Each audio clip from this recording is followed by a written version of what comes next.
What's good, YouTube? It is your boy, Big Cool, coming to you from Colossal Sports TV. And I am back with another live stream, Google Hangout with my fellas. Guys, introduce yourself. Don't matter which order. All right, it matters what order. Bo, let them know where you from, man. Man, of course you guys know where y'all can find me, man. Uh 3kingsboxing.com, of course, and then of course Truth and Fact Sports Talk. Hey, and right here on Colossal Boxing, man. Oh, what's going on? It's your boy CJ Goodfellow. You can find me at the Boxing Clinic and more on YouTube, Boxing Clinic 313 on Instagram, Boxing Clinic and more on Twitter and Facebook. What's going on? Yep, and like Bo said, we both riders for 3kingboxing.com. This is my channel, Colossal Sports TV, so you can find me here or on his channel or CJ's channel, the Boxing Clinic and more. So let's get right into it, man. We ain't gonna waste no time. First subject, man. First topic is Isaac Dogboe. We was just talking about it on CJ's Hangout. But do y'all think right now he's a pound-for-pound fighter? And if not, how far off do you think he will be for being a top 10 pound-for-pound fighter? I'll go with you first, CJ. Oh, I think it depends on if he can get the fights that he need to get. It's usually about the business first. I know he Top Rank got options on him. He ain't a top rank fighter. They got options on him from the Jesse fight. So Ray Vargas and Danny. I seen Danny Roman fight. I can't remember if I seen Ray Vargas fight, but he should be able. Danny Roman is on the zone now. He can beat the fuck out of Danny Roman. But I think if he go to 126 and those 126 pounders stay at 126, I can see him beating all of them. So he potentially could be. But don't forget, he was on the canvas versus Jesse as well too, and Gary Russell will probably be his biggest foe at 126. I think Oscar Valdez is tough, man. I think he might have had hit his. He been shop worn. He might hit his expiration date a little bit. All that talent, and he just take unnecessary punishment. He go get Canelo trainers like they the best in the business, man, and we'll see how that roll out. But I think he could beat Santa Cruz. He beat the hell out of Mares. Him and Frampton, that's a tough fight. They're about the same height anyway. I probably favor Dogboe. Warrington, that'd be a good fight. Dogboe and Warrington, that might produce the second best fight at that weight, other than Gary Russell. But I think he could be. I definitely think he can get there. It's depending on can he got the right fight selection. And it's hard for them little guys to get on the pound for pound list for real though. We're not talking about the ring list or nobody else. We're talking about the people's list, the who people believe is the pound for pound list, kind of like the celebrity list. It's hard for guys to get on there, but Dogboe got the power, the speed, and he got the charisma to get on there as well. So I say I can see him in the top 10, probably about three years. Okay, well, he's 23 years old, so I mean, hitting that list at 26 would definitely put him right smack dab in the middle of his prime. Bo, I know you're a big fan of Dogboe. You definitely studied the lower weight classes. So what's your take on this, man? I'm gonna tell you what, I disagree with my man on this aspect. It's not hard to get on the pound list lower weight classes who you connected to, because remember we had a guy named Roman Gonzalez that everybody put up there as pound for pound number one. Now, of course, he had 40 some odd fights.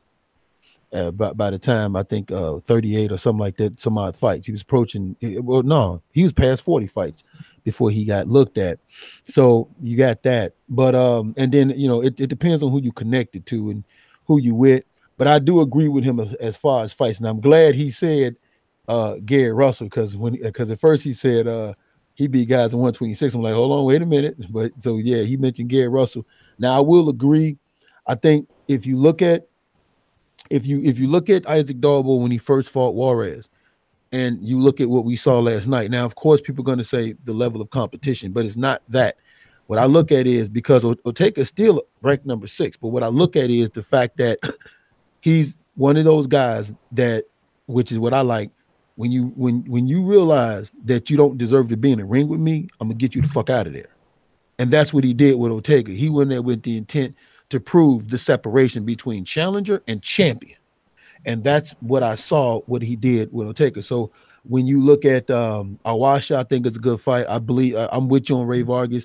I think the thing with Danny Roman is I don't think Danny Roman have enough power because Magdaleno can pop. So I just don't think Daniel Roman have enough power. And if Isaac Dogboe start going to that body, that could be a problem for Daniel Roman also as well. So I agree with you there. Now at 126, I think Santa Cruz also would be tough for him because of the height and the reach advantage of a Santa Cruz. But you can get to Santa Cruz also as well.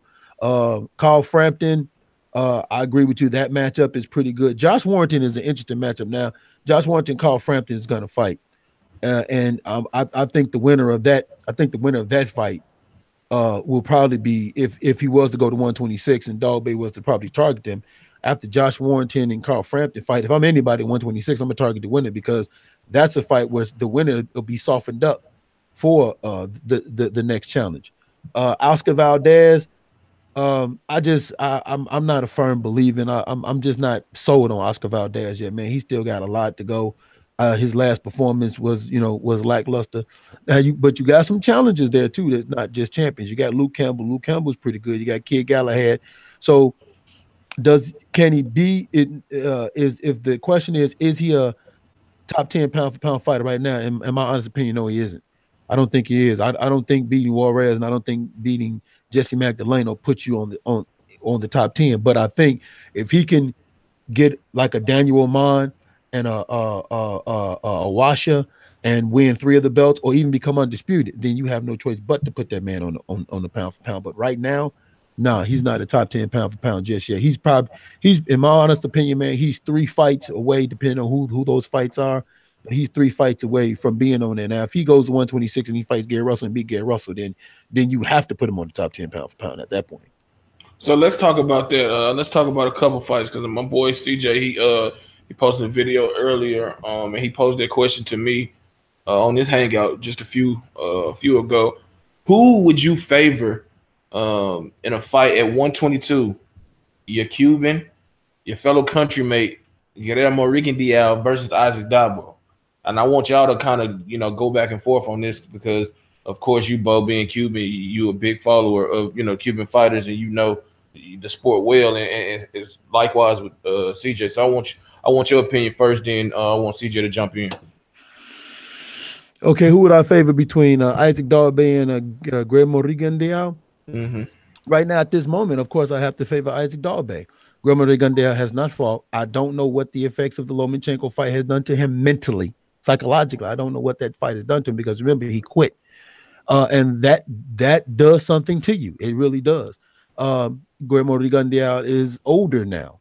So you're older.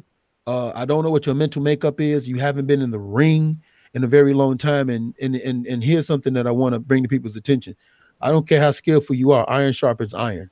We have seen a lot of fights this past year when Jared Hurd fought Austin Trout. Trout hadn't been in the ring a long time, but Trout was a very good, gifted fighter, but he hadn't been in the ring a long time, and he was up there in age. When you're older and you haven't been in the ring in a long time, it takes something out of you when you try to come back and fight at that level, because the guy that these younger guys, man, they just have that youthful, energy, and they can pounce on you. So if Guillermo Rigondeaux was to come back and try to fight Isaac Dogboe, given the fact, like I said, he's older, he hasn't fought since the Lomachenko fight, so now you got inactivity. Then on top of that, he's not with Rock Nation no more, so you got something else messing with you mentally, because now you need to get with a promoter, and I don't know what the effects of the Lomachenko fight done to you mentally. Dogboe right now is riding a high. He beat Jesse Magdaleno. He just knocked out a dude in the first round. Okay, so he's shown that, hey, he has that youthful energy. He has pop. He has power. He has the ability to get to you and get to your body. And from what we've seen from Rigondeaux, he don't necessarily let his hands go enough. You can't help but to favor Isaac Dogboe, in my honest opinion. All right, CJ, man, I know you said you would favor Dogboe, but give it a little breakdown on over here to why you feel that way. Just because of inactivity, man. And especially if you could say it's the best Rigondeaux versus the best Isaac Dogboe we've seen, and we all know that swarmers and pressure fighter bothers boxer puncher fighter. See, Nonito Donaire wasn't a pressure fighter; he was a boxer puncher. You know what I'm saying? And Dogboe is an ultimate swarmer. He had cut the ring off from Rigondeaux, and now knowing the scouting report on Rigondeaux that he's only a one-handed fighter, so he know he had to look out, for that big one shot. And Isaac Dogboe is smart enough to know to go the other way and attack Rigondeaux on the ropes. Right now, mentally, you don't know Rigondeaux at. You know what I'm saying? You don't know. At his best versus Dogboe best, you probably have to favor Rigondeaux just because we haven't seen the best of a 23-year-old Isaac Dogboe. You know what I'm saying? But I just think his aggressiveness, man, and that power and them hooks, the longer these dudes wait to fight him, by the time he's 24, 25, you might be looking at him and Gervonta Tank Davis and saying, I think Dogboe, is better. I seen somebody put a poll up earlier. People favored Tank over Dogboe and favored him over the Benavidez, but David Benavidez, that is. But it's the lifestyle that you live out the ring, and the lifestyle that Tank live out the ring. I just can't really rock with him right now, knowing that he don't train in between fights. And I know Dogboe is a pastor. He gonna be diligent, and he probably gonna be more disciplined in his approach to the sport of boxing. But like I said, right now, Dogboe, nobody probably gonna touch him at 122. You know what I'm saying? Nobody. Donnie Roman is a good fighter, good balance, good fluidity, good. He can't punch though. He can't punch, and that's gonna be the problem. And can he take that punishment that Isaac Dogboe is giving out? Dogboe said he want to work like 140 pounds, and I said, I don't know about that, but I take Rigondeaux. But I'm telling you this though. If Rigondeaux comes back to 126, I guarantee it. And yeah, I said guaranteed like Rasheed Wallace. I guaranteed it that Leo Santa Cruz and Mars is already moving up, and Frampton gonna say I can't move up. All them dudes gonna get up out of there, man. And Dogboe is gonna come down. And Gary Russell talking about moving up. So he's gonna come down to Dogboe, Kid Gallet, another guy from Ohio area, Tyler McQuarrie. Watch out for him as well. And Valdez, I just think, man, he got all the ability in the world to be one of the best fighters out there. I'm gonna just say this right here. He need a black trainer. He need a trainer that can really show him how to use his abilities to the best of his ability, if that sound right. Them Chapo dudes, who else they train other than Canelo? You know what I'm saying? Really, I'm not knocking him, but I'm saying I understand you want to keep it in the Mexican network. He has abilities that are different from most Mexican fighters. You know what I'm saying? And I'm a big Valdez fan. But he always want to, prove that he got Mexican blood and prove it with his jaw. His expiration date, like I said, it's probably already came. So you looking at McQuarrie, Kid Gallet. He should beat that Tuca guy that's from Demetrius Andrade hometown. You're looking at a new division that's gonna come. I'm telling you, if Rigondeaux chooses to come back to 126, all them cowards gonna move up. And the only reason Gary Russell moving up because he can't get a unification bout. So that's what I believe. All right. Well, we about to move on to the next topic. We got Jose Pedraza, the new WBO lightweight champion. And let me preface my statement before I get into it. I know everybody is in, unison on this. We expect VASYL Lomachenko to beat the dog shit out of Jose Pedraza. But let me put a spin on it. Let me play devil advocate. I made a video earlier today saying it's one reason and one reason only that Pedraza will beat Lomachenko, and that is pretty much if that shoulder of Lomachenko isn't really 100% healed, or if the mental, of Lomachenko isn't, fully focused on the actual fight instead of, re-injuring the shoulder. Now, if it's the same Lomachenko, I expect it to be a whitewash. But if he has any doubt in his mind or he tweak it, if you worry about the range of motion and doing anything, then possibly Pedraza could make the fight way more competitive than it has to be, because he's a somewhat versatile fighter, as he showed last night against a limited, older champion. But still, the skills are there. He was giving Davis a little bit of problems early in that fight before Davis just took over and eventually stopped him. So what do y'all take on my, spin on that whole potential fight between these two guys? Actually, your take isn't that bad. The only thing I'm going to disagree with is from the mental aspect. I think Lomachenko mentally has already proven that he is a tough cat mentally. I mean, after his loss to Orlando Salido, he came right back and fought the undefeated Gary Russell. Then with his shoulder being bad, he fought through that fight against Jorge Linares. Now, if he now here's the thing. Linares is more of a boxer, right? If Pedraza with Lomachenko with a bad shoulder can get inside, because we still don't know if Lomachenko can defeat that style that Orlando Salido put on him, which is just grinding him out, getting on top of him, kind of roughing him up a little bit and fighting him on the inside. We don't know if he can beat that style yet. Now, I know everybody's going to say he's grown since then, and I'm not going to disagree with that. I'm just saying that until a fighter beats a style that I like, Kovalov, until you beat a style where a guy can come inside like Andre Ward did, and to a certain degree, it's exactly what later Alvarez did, which was going to that body. Until you show me you can beat that kind of a style, then I'm gonna say that's your weakness.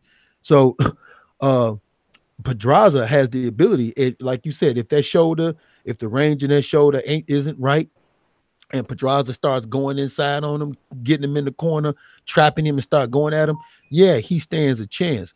But I still think, even with a shoulder that's maybe 60%, VASYL Lomachenko has enough of a ring IQ to where it might be a tough fight, but he'll still be able to get his hands raised at the end.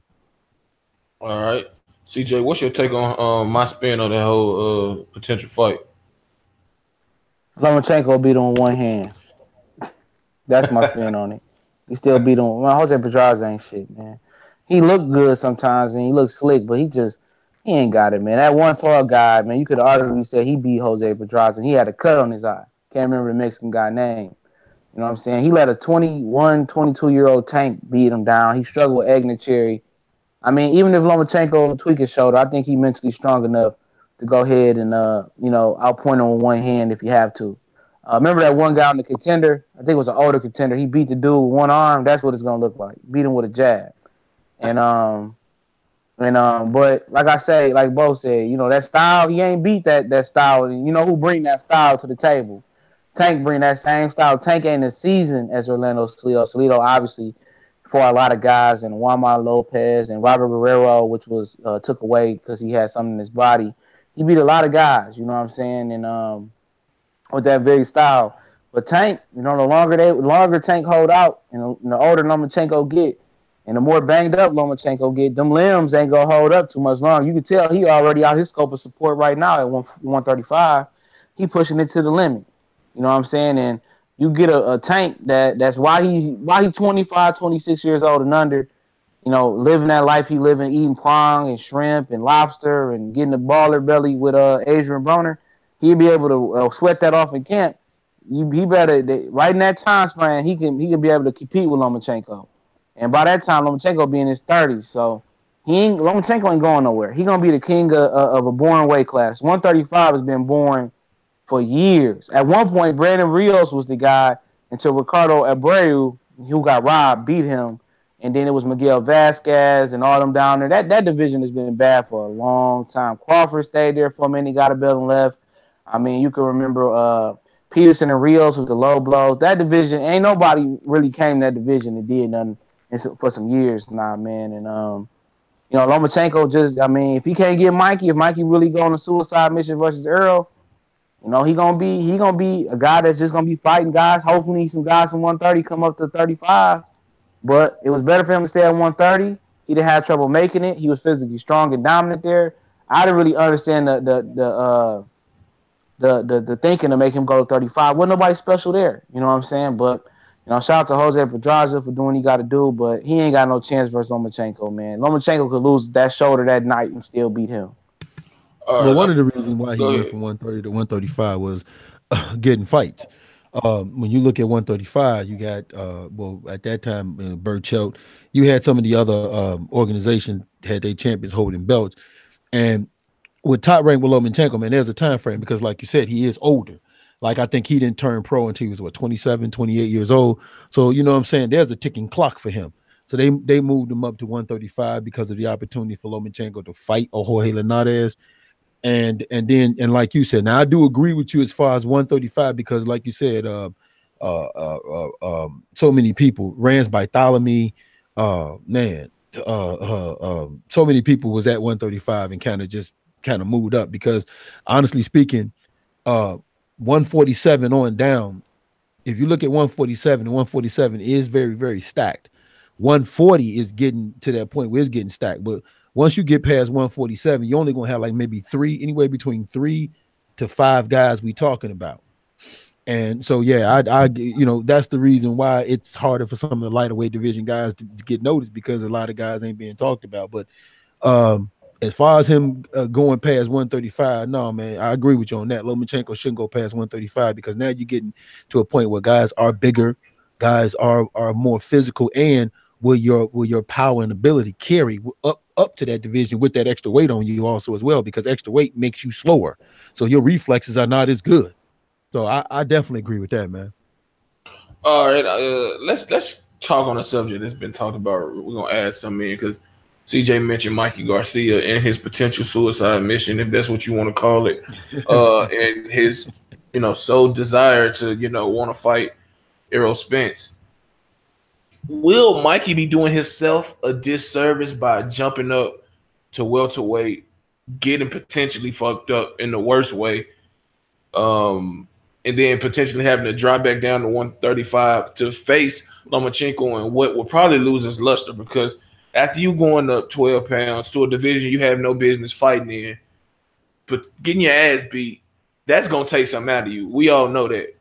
So would you advise him, would it be in his best interest first to attempt to unify the whole lightweight division and then go up to 135? Or do you just simply think that, I don't want to say he's scared of Lomachenko, because I don't believe that, but I've never seen a guy go for a fight that's, really, he got a less than a 1% chance of winning that fight. Let's be real. You know what I'm saying? Instead of going for, a guy who is ultra skilled, we know that, but is a much more closer to 50-50 type fight to make history, to be undisputed, champion, one of the rare, guys that can join that fraternity. What do you make of it? Do you think that he should do that first, and then if that Spence fight is still there, entertain that, or potentially try to go after Keith Thurman instead of somebody else? What do y'all think, man? Because the more I think about it, the more it just don't make sense for Mikey Garcia to bypass a bigger legacy fight, in my opinion, just for what would be at stake, to go fight Errol Spence right now. He ducking Lomachenko. I don't care, man. He ducking that man, dog. Why are you gonna pick Errol Spence out of all people? You know what I'm saying? He ducking Lomachenko. He don't want to fight Lomachenko. I think he'll beat Lomachenko, but I think he ducking him, man, by calling out Earl. I think he getting out of harm's way. I really do believe that.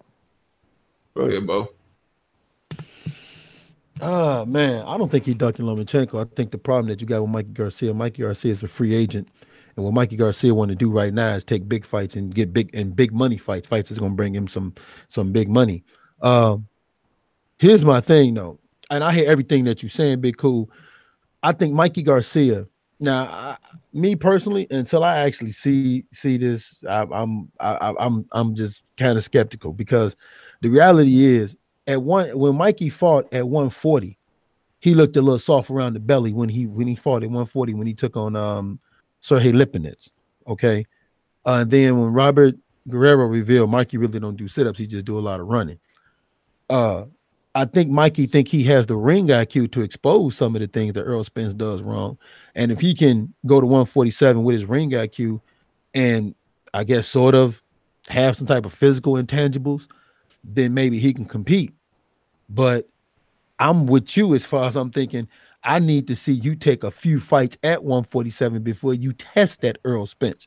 Okay, before you go to Errol Spence, you need to fight like a Jesse Vargas. You know what I'm saying? You need to fight like a Jose Benavidez, or you need to fight at least 1 or 2 fights at 147, man, before you be talking about some taking on a dude that we know is vicious to your body at 147. So with that being said, and then this moving, listen, if Mikey Garcia go to 147, him and Lomachenko fight not gonna happen, because he's not gonna go back down to 135. Your body, you can't keep going up and down in weight as you start getting older and expect your body to respond very well to that. That's just not gonna happen. So if Mikey Garcia actually goes to 147 and he tries to take a fight with Lomachenko, I'm telling you, he's not gonna. Tries to take a fight with Errol Spence, he's not gonna fight Lomachenko. because your body, there's no way you're gonna go from 135 up 12 pounds to 147 and tell me you'll be able to get them 12 pounds off and go back down to 135 and comfortably go down to 135. No, there's no way you're gonna be able to do that. So I mean, I personally don't think Mikey's ducking Lomachenko. I just think Mikey is looking for big fights and big money fights. Fights is going to bring him some big money fights because Mikey, remember his brother Robert Garcia retired very, very early, and I think Mikey's probably looking at his exit point in the game also as well. So we'll see what happens. I mean, but you know what though? Let me say this: I would rather see him fight VASYL Lomachenko than to go to 147 Earl Spence. I would definitely rather see that. I think that's a more competitive fight than him fighting Earl Spence. All right, question: Is Mikey a Hall of Famer? That's a good question. That's a real good question. Damn. By my standards, hell no. Who did he beat? Yeah, okay. And let me hold on. You know what? Go ahead. He been a pro for 12 years. He been pro for 12 years, bro. Hold on. You're right. By depend on your standards, but if I use the standards that people use for Arturo Gatti, you damn right he's a Hall of Famer.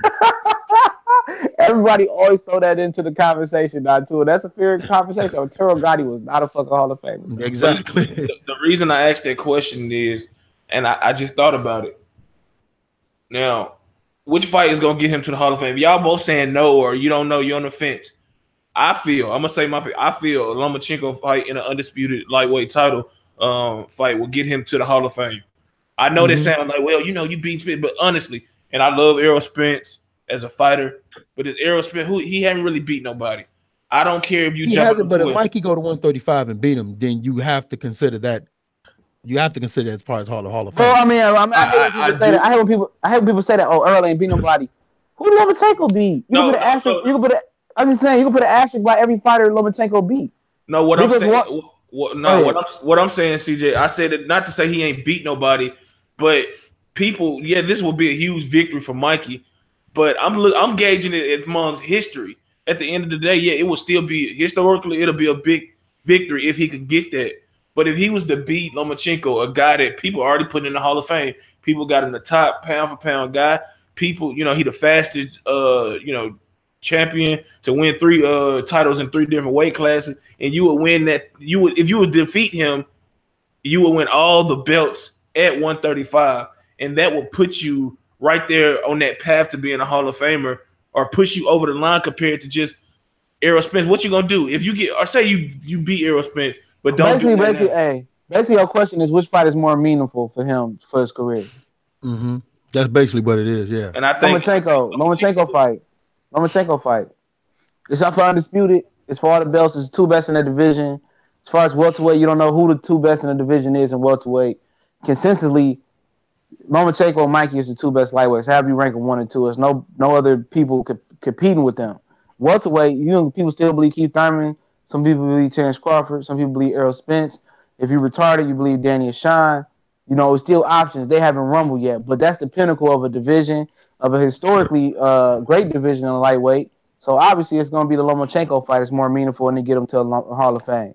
Well, but hold on. But also as well, as far as the Earl fight, you can say, well, I moved up 2 weight classes. I tried. Well, Lomachenko, once you get beat by Lomachenko, Mikey might be the type of person that might never fight again after a loss like that. But I hear you, but he might never fight again after a loss to Errol Spence for different reasons. So, I mean, it's like you got to – it's like, shit, do you not want to fight because you just took an L, or do you not want to fight because he fucking physically fucked you up? You know what I'm saying? Listen, check this out. I'm going to give you a reference.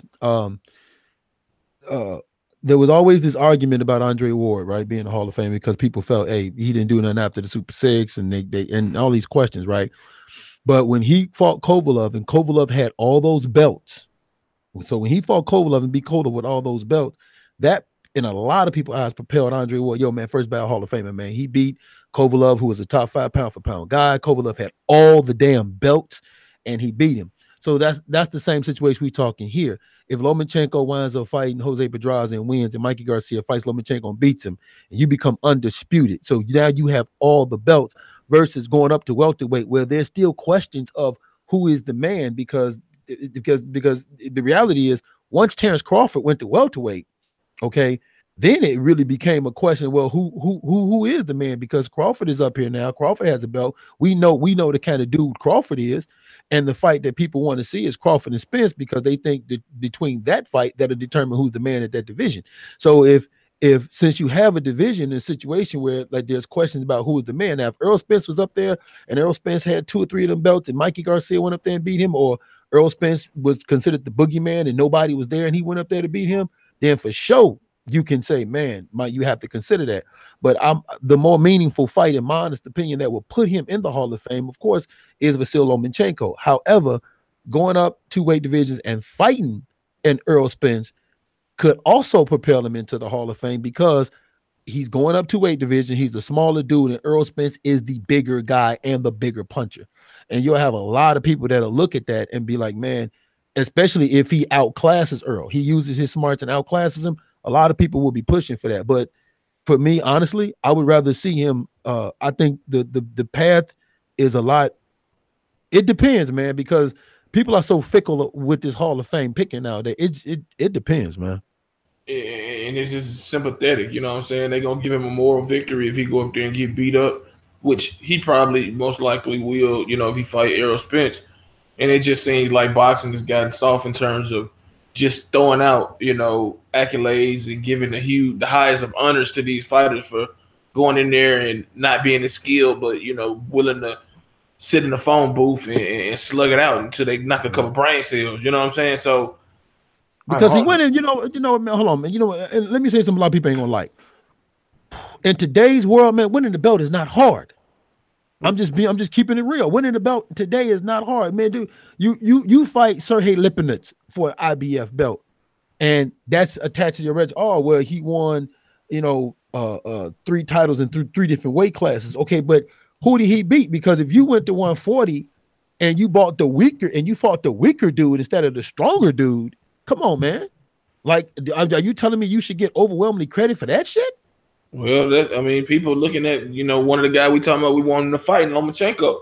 You know, I can't think of off the top of my head, you know, who he snatched them titles from. He did beat Gary Russell for the I give him that victory. You know what I'm saying? But you're right, Bo. You're right. It's easy. It's like goddamn now you can just go buy a badge, a police officer badge, and just be like, okay, I'm a cop now, and the shit is watered down. You know what I'm saying? Right. And that is the new era of boxing where that's why people want one champion. You know what I'm saying? Where you got to go through the murderer's row to get where you supposed to. Let me shout out Daryl Bacate. Hey, if I fucked your name, forgive me. Shout out to Xavier now. Y'all smash that like button. Go ahead, CJ. Shit, you can say that about Undisputed too. You gotta just keep it real. You're gonna keep it 100 all the way. You know? Yeah, but see, at least with Undisputed, you won all those belts, so you at least fought all the dudes and you became the man. That's or you fought, but I hear the argument of you can say about Undisputed because like, yo, who are these other dudes holding the belt? But if you clean them all out, there's like, well, hey, at least he cleaned them motherfuckers out and he's the dude holding the belts. Or you fought a dude that, you know, took up some guys that you would eventually fought if you were a true fighter. You know what I'm saying? So you beat the second tier, you beat the 1A guy or the number 2 guy. If you going like with the Terrence Crawford, Julius Ndongo, we know that ain't the highest of matches, but Ndongo did go over there to Scotland and beat the hell out of Ricky Burns. You know what I'm saying? So you got to give props to that. But I feel with the CJ coming from as well, the shit is just easy. You could just go pick up, you know, a title and you get full credit for it. You know what I'm saying? And I think that is something that's really flawed with boxing in terms of really, you know, judging true greatness. You know what I'm saying? Yeah, that's why you got title holders and you got champions. Let me explain it. Champion in any other sport is one particular entity, team, or person. In boxing, you have title holders until it's determined. Even if you don't have all the belts, it's determined that one person is the guy. You know, you say he beat the guy to beat a guy, or he just overwhelming consensus majority of people believe he's the number 1 guy in the division. You don't have that many champions in boxing right now. You got a whole bunch of title holders from heavyweight. You got a champion at cruiserweight. At light heavyweight, you got title holders. At super middleweight, you got title holders. At middleweight, you got title holders. You want to say Golovkin? Okay. At junior middleweight, you waiting on her to Charlo to give you a champion. 147, obviously, it's the usual suspects. 135. You can say Mikey the best if you want to, but Mikey and Lomachenko got to fight to produce a champion. So a lot in boxing, you don't have too many champions. You got title holders. A lot of them. You know what? I agree with that, and I was damn, I was just finna say something. I had a point, but no, I agree with that because, oh yeah, I'll say it could because the reality is, I was finna bring in Manny Pacquiao, and Manny Pacquiao was credited for being an 8 division champion, right? But many people forget this. Manny Pacquiao beat Marquez. He's posed a mandated to fight Edwin Valeto. Instead, he went up, he dropped the belt, went up, and fought David Diaz. Now, the man of that division was Nate Campbell. Yep. The man of that division was Nate Campbell. He fought David Diaz, and he's credited for being an 8 division champion for fighting a cat like, David Diaz, who was an unknown champion in that division at that time. The weakest champion. Right. That's what I'm saying. And my point is, like, although, yeah, you won a belt at 140, I'm talking about Mikey, but you fought Sergey Lipinets. You know what I'm saying? Like, okay, I'm like, you fought Sergey Lipinets. It's not like you went there and you fought a dude and that was for a vacant title. So it's not like you went there and you fought a dude that was a long-reigning champion, had 5 title defenses. And like, those are other things that, I'm one of them cats. I'm from the old school. You fight for a vacant title. I don't look at you as a champion until you have a title defense. I thought Lipinets had 1 title defense before. He won a championship from a condo, remember? Yeah, but okay, he won it from him, but there was a vacant title fight that he fought it for, and his first defense was Mikey Garcia. I get what you're saying. You know what I'm saying? All I'm saying, he straight waited for Terrence Crawford to get the fuck up out of there to fight for that title. I mean, I think that's a lot of people. Well, I thought you were talking about Mikey. I think that's a lot of what we always see, man. I think a lot of people wait for certain fighters to lead a division, and then they come out like, oh, the coast is clear. You know what I'm saying? So I just think that. And we're gonna talk about the World Boxing Super Series because my boy Xavier requested this, man, and we want to talk about it because I know all of us excited about the tournaments. But that's why I like what the WBSS is doing because it's getting the best guys available. Most of them are champions. What's good, 2K?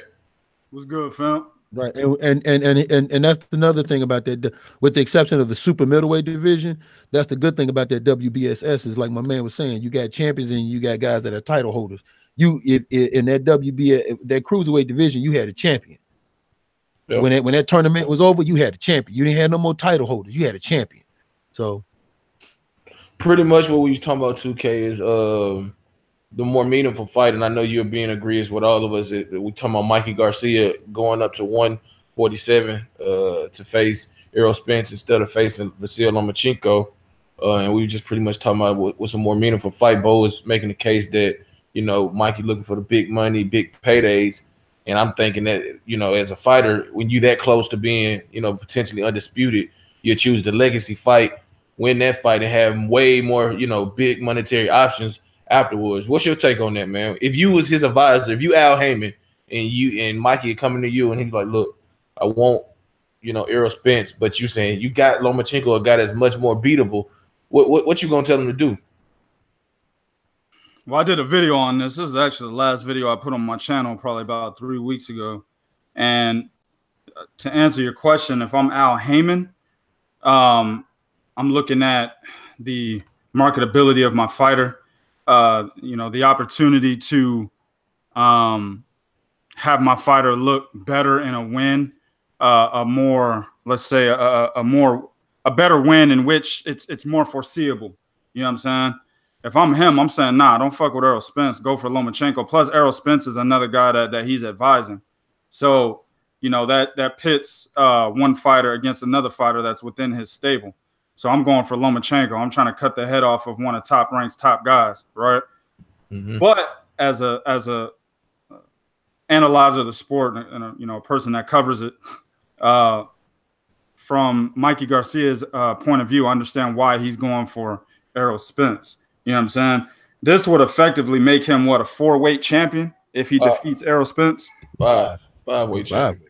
Well, he's got what, featherweight, super featherweight, lightweight, and light welterweight. Yeah, 5-weight champion. You know what I'm saying? So that right there and beating an Errol Spence, that's a better legacy defining win for 2 reasons. Number one, because Errol Spence is perceived to be a guy that's going to kill Mikey Garcia if they ever got in the ring, right? And then number 2, like we just mentioned, that makes him a 5-weight champion, which effectively makes it a better win than defeating Lomachenko and becoming lineal champion at 130 because the stakes are higher. You know what I'm saying? Errol Spence is a much harder fight than VASYL Lomachenko is. And it's not even about the size. It's about stylistically, right? Mikey Garcia is a very smart fighter, but we all know that he's soft to the body. Errol Spence is a prolific body puncher.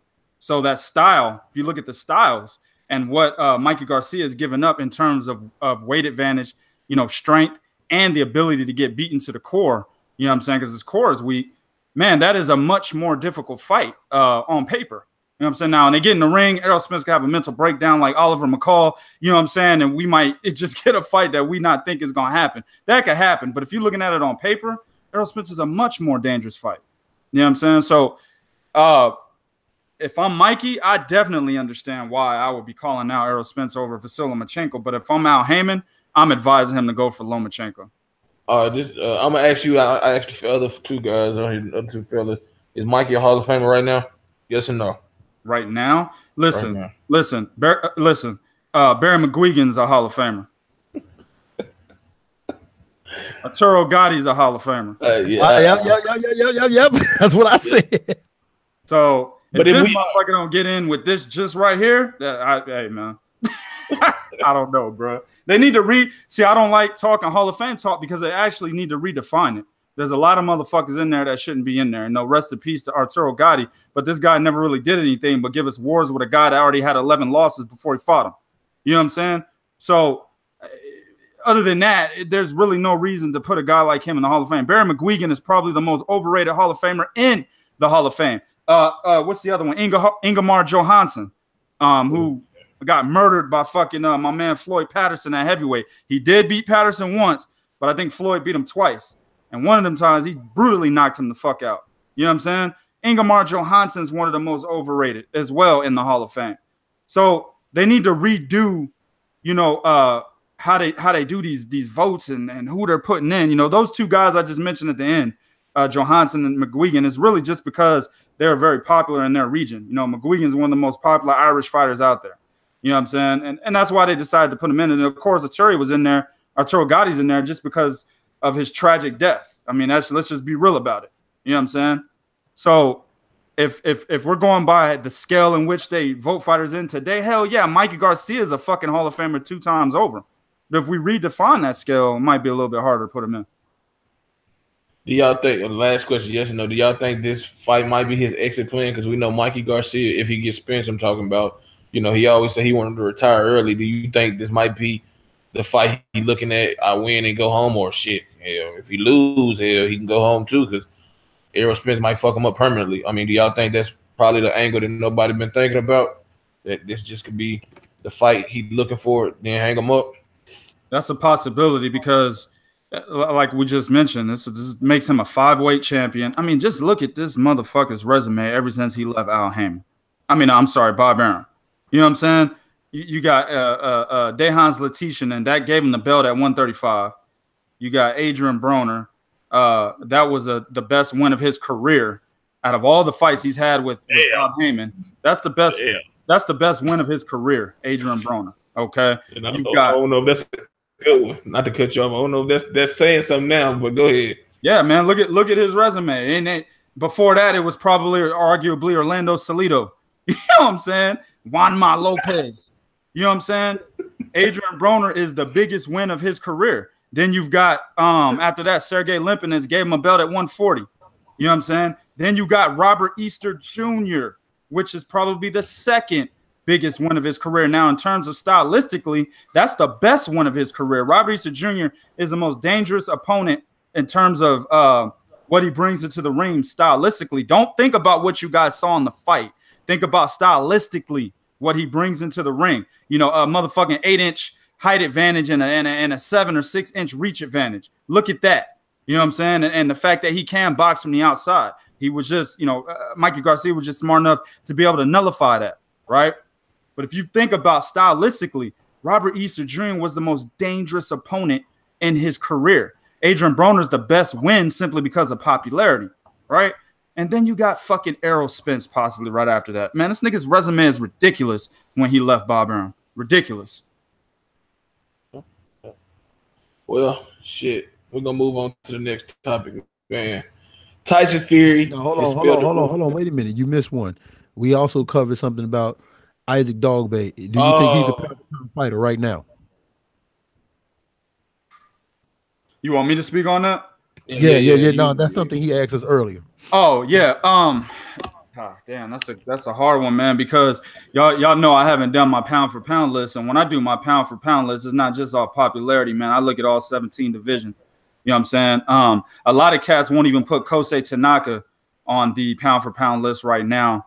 And in my opinion, he's done a little bit more than Isaac Dogboe. You know what I'm saying? Especially if he defeats Sho Kimura. I believe that fight's in October. So if he defeats Sho Kimura, that will make him a 3-weight champion in 12 fights. He'll tie VASYL Lomachenko's record. So I don't know, man. Like that's a hard question for me, dog. I really got to go back and look at who's done what. But what I will say is Isaac Dogboe, without a doubt, is the best fighter at 122 pounds. They have Rigo still #1 on Ring Magazine's pound for pound list, but yeah, they need to go ahead and redefine that. Throw Isaac Dogboe up there, and it's not just because, you know, it's not really about Rigo losing to Lomachenko. Let's throw that aside, but you know, Rigo's last fight at 122 was what, Moises Flores. You know what I'm saying? And you know, and that fight ended in a disqualification or whatnot, or a no contest.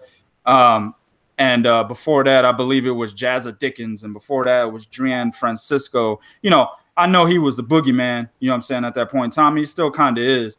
But, I mean, you got to reward fighters that are actually getting out there and doing what they're doing.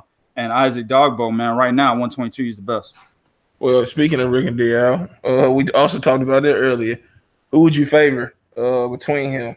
Hey, man, listen, man. If you tell me you got a matchup between a motherfucking dog and a quitter, who am I going to pick? You got okay, we can move on to the next final topic now. He look both like, this nigga ain't about to clown my dog. All right, man, we about to move on. Tyson Fury dispelled the rumors from Fat Dan, aka Dan Raphael of ESPN, who said that he was told by a member of Team Fury that Tyson Fury himself was starting to balk at the idea of fighting Deontay Wilder later this year.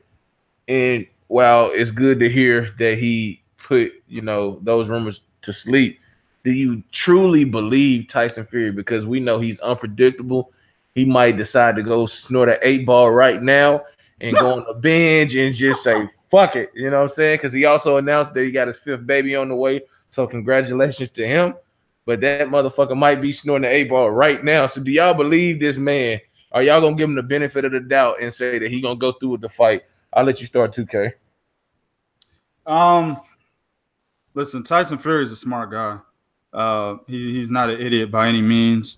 He carefully planned out that the matchup with Vladimir Klitschko before he actually got in the ring with him. He knew exactly what was going on. The man did exactly what I said he needed to do to win that fight. He's not a dumb guy.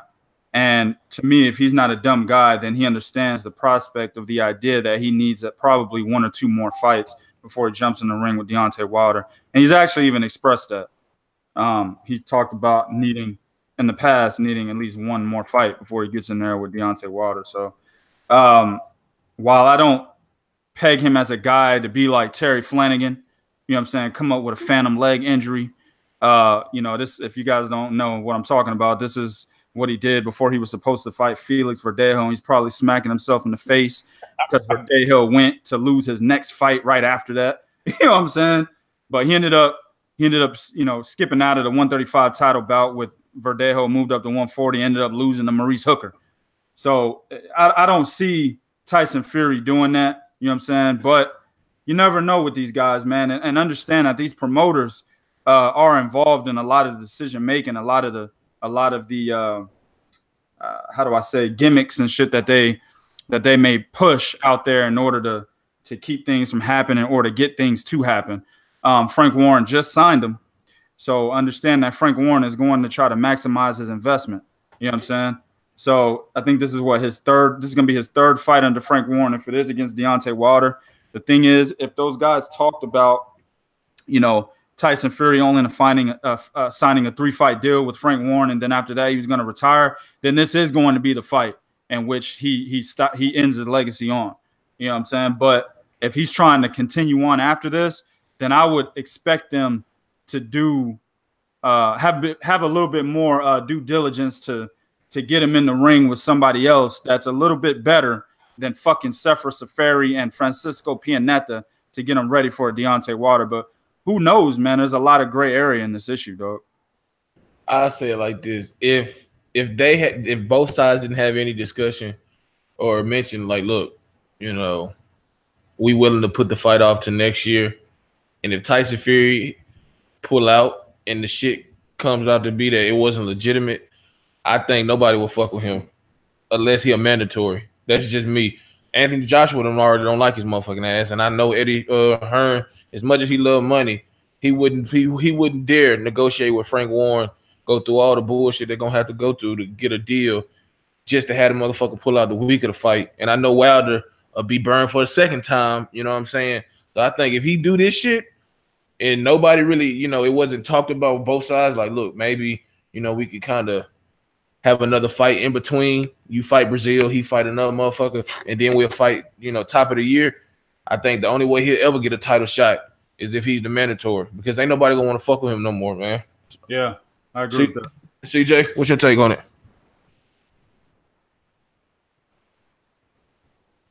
Both, go ahead. Oh, no, my bad. Yeah, I'm here, bro. Yeah, man, I think it'll be Curtis. He'll be a hypocrite, because remember David Haye pulled out versus him. He was doing all that crying and calling David Haye all them names, and then Fury was about to fight David Haye, and he was like, "How can y'all fight David Haye?" And after he did what he did to me, so he'll be a big hypocrite, man. I don't trust him though, man.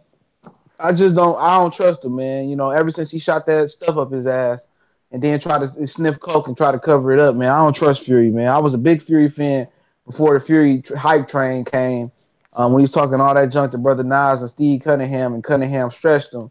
He got off the canvas and weight bullied Steve Cunningham, man. But y'all don't trust him. I believe when they in the ring, man. But at this point he got a 5th child, I'm pretty sure, with 4 children before. He burned through a lot of money, and he probably need to check. So they better get to promoting this fight. This could be part of the promotions. And what Eddie said, if they do 100, or they do 1 million pay-per-views and Wilder win, he could be the A side. Well, goddamn sell the shit out of this then. Hell yeah. Dress up like a clown, cuz.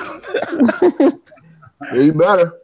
But yeah, man, I believe when they in the ring, man. I'm going to that joint though, man. I'm gonna chance it, especially if it's in Vegas. I'm gonna chance it, and if they don't fight, at least I'll still be in Vegas. You feel me? Word up. Hey, Bo, what you think, man? You gonna give him the benefit of the doubt, or you calling bullshit? You think that he gonna pull out? Yeah. Can you hear me? Yeah. Okay. Here's the thing, man, and we talked about this on Ingram Jones Show, me and 2K. Now, it's no secret that Tyson Fury's team wants him to they want him to take another fight before fighting Deontay Wilder, but it's Tyson Fury that wants this fight, because the reality is this, man. I think Tyson Fury, if he's going to continue his career, as 2K hinted, right, he probably wants to know himself, well, how far am I going to go? Because like you just mentioned, he got another baby coming on, and depending, from a financial standpoint, if I'm gonna keep fighting, I want to make sure I'm putting myself in a good financial position. So if he's going to continue, he fights Deontay Wilder. I think if he fights him, depending on if he continues or not, it's going to depend on what the outcome is. If he loses, he might not fight, but he got a nice big payday to send him off. If he wins, then maybe he'll keep fighting. I think the whole goal of him even coming back was to do 3 fights and then see how it was after 1 or 2 fights to challenge for either Anthony Joshua or Deontay Wilder. But I don't think that you go through all this trouble with Frank Warren putting it out there that you in talks with Shelly Finkel. I don't think you go through all the trouble of having Deontay Wilder come down. I don't even think Deontay Wilder, knowing Tyson Fury's history, didn't talk to him and be like, man, dude, I need to know how you for real here. So yeah, he said that Wilder did say that they had conversations and that Fury, assured. I'm paraphrasing, but he told him that you know, he's serious about the fight, and you know, he wasn't gonna pull no funny business. So that's what he said they had, you know, conversations about. Right.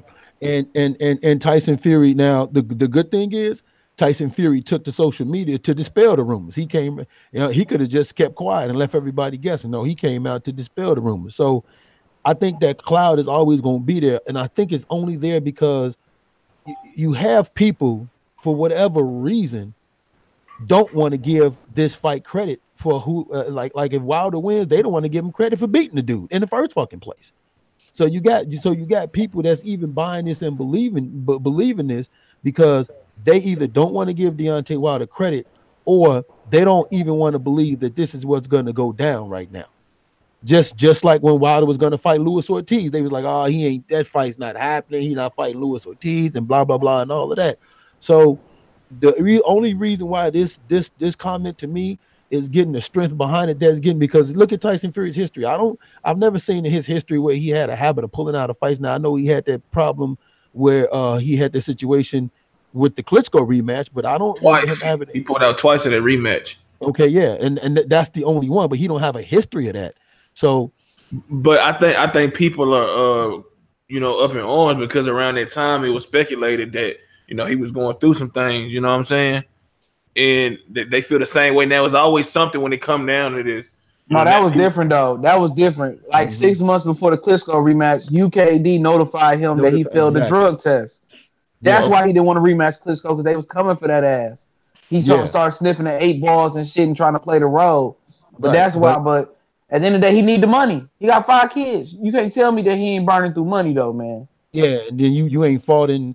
Actually, again, you ain't fought. I don't know what his finances is like, but for me, at the end of the day, the only reason why this is being given some legitimacy is because of who it is he's trying to fight. Because again, I've seen this too many times when it comes to Wilder. Whenever he's tried to step up with Luis Ortiz, they said the same thing. Oh, that fight's not gonna happen. Blah blah blah blah blah blah blah. Okay, when he offered Anthony Joshua the $50 million, they said the same thing. Oh, that's not real. Blah blah blah blah blah blah blah. So only reason why this is getting legitimacy is because of the dude who it's with. Because if Tyson Fury say Anthony Joshua bring your ass, we wouldn't be hearing no shit about no fucking rumors. Go ahead. 2K, you got something you want to add? Nah, man, I'm you know, I somewhat agree. I mean, like I said, man, there's just a lot of gray area. There's a lot of speculation, man. We don't know a lot of what's going on. You know what I'm saying? We can't really speak on the mindset of either one of these guys.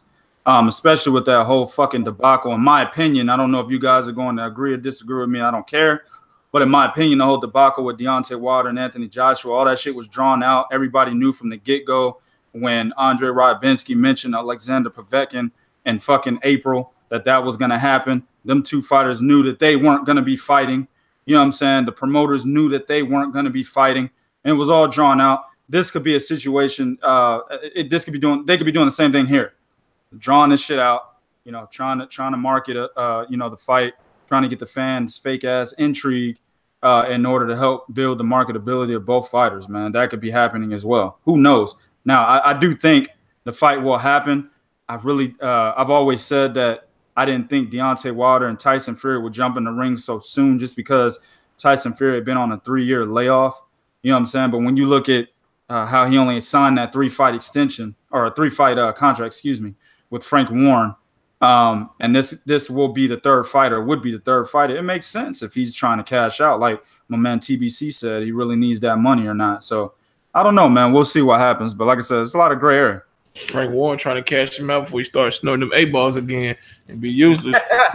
That's possible too. That's what I'm saying, man. I'm about to say, yeah, that's possible too. Frank Warren could be looking at these habits like, your big ass about to get in the ring, cuz hell yeah, you got to get your ass in there and fight. Yeah. Who knows, man? Him and Wilder come out, Wilder smoking some weed, and that nigga snorting some fake cocaine, and the fucking be a hell of a commercial. Yeah, that shit will be. You know what I'm saying? But hopefully this shit happens, man. 51s and shit between the two of them. Strippers and everything, cuz, and babies and shit. Everybody playing and shit. Hey, yo, but man, I got a question, man. Go ahead. I gotta ask you this, Big Cool. What's that? What's up with your boys from Alabama wearing skirts on their jackets, man? Hey, bro, yeah, what's up with that shit, dog? You talking about? That was a skirt on Deontay Wilder's jacket, Man, dog. you see the video we put up on the Three Kings boxing look, Facebook man, page? I did, man. Look, I just shared a video. I seen this shit. I don't know, cuz. Hey, look, he from Tuscaloosa. I'm from Huntsville. Like, you know what I'm saying? Them niggas ain't got nothing up there to do but watch Alabama and go. You couldn't spin that no better, bro. You couldn't spin it no better. Like, oh, he over there, Ireland. He paying homage to the heritage and stuff. You couldn't spin it better, bro. Hey, honestly, I couldn't spin it because I didn't even pay attention to what he had on, man. You know what I'm saying? I was caught up in the hoopla as well. Yeah. Everybody seen that little shit like a wedding thing hanging on the back. Earl wearing purses and shit. That shit get out of control. Texas niggas doing it too, so shit. That indoctrination, man. When you get up into that Hollywood, you already know. You know what I'm saying? That's why you see them niggas changing like that. But Deontay Wilder was like a second or two away from starting to play some fucking bagpipes with shit he was wearing, man. Yeah, he was. Hey, you see the clip? He was in there dancing with the white dude, showing him how to dance. I was like, oh man, stop that shit, man. It's a business trip. Don't do that shit to us. Don't do Bama like that. Yeah. Oh man. Yeah, he probably was doing some shit. He couldn't even talk, cuz. And I'm glad we don't do no weird shit here in Chicago. Oh hell. Okay, Bodia. All right, bro. All right, nigga. I'm talking about fighters, motherfucker. What the fuck is you? Well, y'all can't fight anyway. That's why y'all always resorting to unnecessary violence and shit. So, but no. Damn, low blow. Hey, shout out to my man. You know what I'm saying? This gonna shock Bo. Shout out to my man Frezzo Kendo. You know what I'm saying? We did an interview with my man. Hey, dog. He about to be that champion, the only champion coming out of Chicago right now, dog. Shout out to Frez. You know what I'm saying? Hey, Oliver McCall was a champion. Hey, he might get his ass whooped by Manuel Char, but the point is, though, he's the closest to being the champion out of Chicago. Shout out to Frez. Man, Oliver McCall was a champion. We got NBA champions like Dwayne Wade. We got NBA champions like Dwayne Wade. NBA. Yeah, man. Michael Jordan got the Bulls 6 titles and shit. Jay Cutler got us to Rex Grossman got us to the Super Bowl. Hey, look, I know this channel is called Colossal Sports TV, and I know you truth and facts about sports talk, but we not talking all sports, nigga. Where your boxing champions at out of Chicago? Like I said, Oliver McCall, you know, dog, we had some good champions. Montel Griffin that whooped Roy Jones's ass. Don't do that shit. Don't do that. Oh my God. Don't do that shit, cuz. That fraud ass victory. Don't do that shit. That nigga Montel calling in now, cuz. Shit. Deny that nigga, man. Anybody hear that shit? Hey, y'all gonna have a champion in Joshua Greer, though, man. Y'all at least have a champion in him. I think he gonna be champ. He's coming. Yeah, he's coming. He's coming. You know what I'm saying? Adrian Granados, the lovable loser. That's Jesse Vargas 2.0. Broner whooped. Granados ended the career of the great Amir Imam. Young Watson. Young Master. Take his microphone, please. You say young Master, young trash can. Yeah, no, cuz. Fuck out of here. We did an interview with that nigga, man. He was so feminine with his answers. I don't want to answer that. Smacking too, just like that. That nigga from Rochester, New York, them feminine ass New York niggas. We know a lot of them bitch made, but anyway. I didn't say that. New York. They follow the site. I love New York. Straight up. I love New York too, man. We talk, but y'all know where they're targeted at 2K Bo. Anyway, shit. Oh yeah, we're gonna talk about the WBSS, man. One of the guys in the chat wanted me to talk about it. Cruiserweight, man. We got a lot of returning people. We reported on this last week. Junior Dorticos, Bredis is back. Andrew Tabiti. Y'all think Andrew Tabiti a dark horse in this tournament? Absolutely. I like him. Go ahead, 2K. Expand on that. What you like about Tabiti? I mean, he got that knockout power. He's the Deontay Wilder of the cruiserweight division, in my opinion. So I think he's a little more polished than Deontay Wilder in terms of fundamentals, but I think he can really end up being that guy in that division. So that'll be interesting, man. The one thing that I need him to do, though, man, he's got to work on his footwork. got to work on not pulling back. He's got to work on his defense. Right now, he don't give a shit because he's sleeping everybody. But he's going to have to work on those types of things, and he gets in the ring with these elite level guys at cruiserweight. You know what I'm saying? So other than that, if he's working on that, he's good, man. I won't pick him as a lot to win just because I need to see what he's going to be working on before this tournament starts. But definitely a dark horse. 100% agree with that.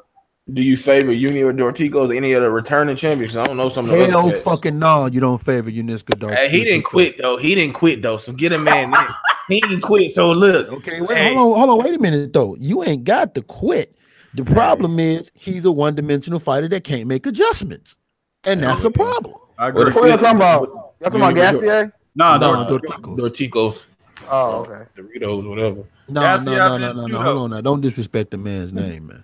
Hey, you disrespect said, look, I said I can't. I'm a nigga. He close to a nigga like me, so I call him whatever I want to call him. Shit. Oh shit. I don't know how the TBC's point. I don't know if he's gonna make a point or not, but Gassier one-dimensional as fuck too. I mean, we saw that against Alexander Usyk. So yeah, you know, I don't know who's all returning. We reported on it. He a reserve. He a reserve to see if it's reserve. His shoulder. He said he hurt his shoulder versus Usyk. I don't believe that though. No, he ain't throwing enough punches to hurt his shoulder, man. Dennis Lebedev, I think, is in it now.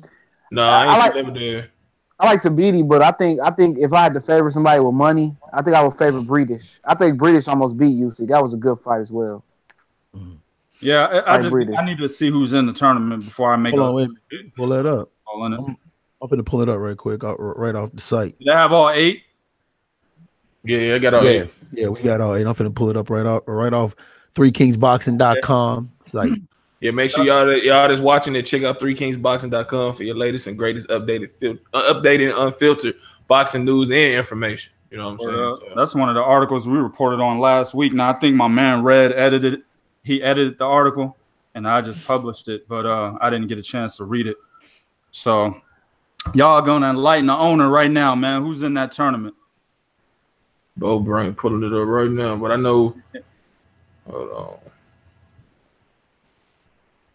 I gotta learn how to use the search engine. Oh, that's nigga. Yeah, I don't bet that shit live on this. I don't know how to use this. I don't know how to search.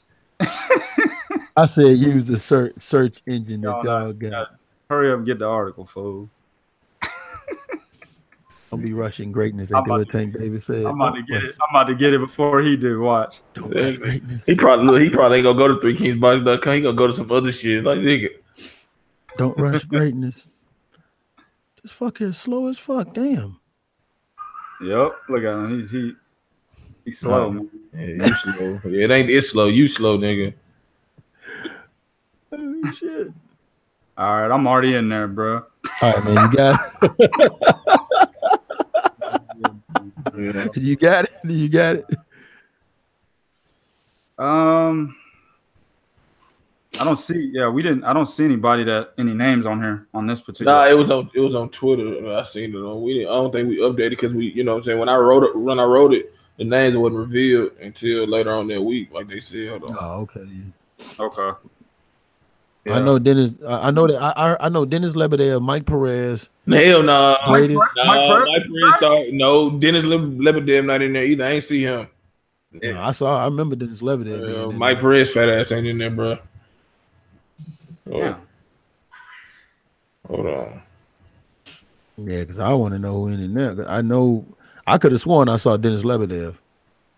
That nigga, he might be in there. That motherfucker Dennis Lebedev look like something from the Goonies or something like that. Some shit, man. That motherfucker. Hold on, I see it right here. Hold on a second, fellas. Hold on a second. Lebedev is getting ready to fight, actually. Yeah, I wrote on that. I can't remember. It's a guy nobody really knows. That's always the case, ain't it? Yeah.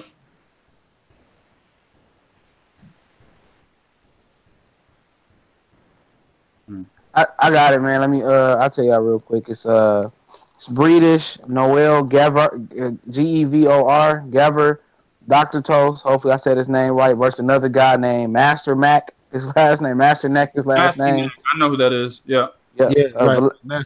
Yeah. Velasco, Vlasov, his last Yeah, name. Maxim. That's Maxim. I know that guy too. Okay. Yep. Glozwacki, Milwaukee. Yeah. Yeah. Yep. Yeah. I suck at names. Tabidi and Ruslan Fayer.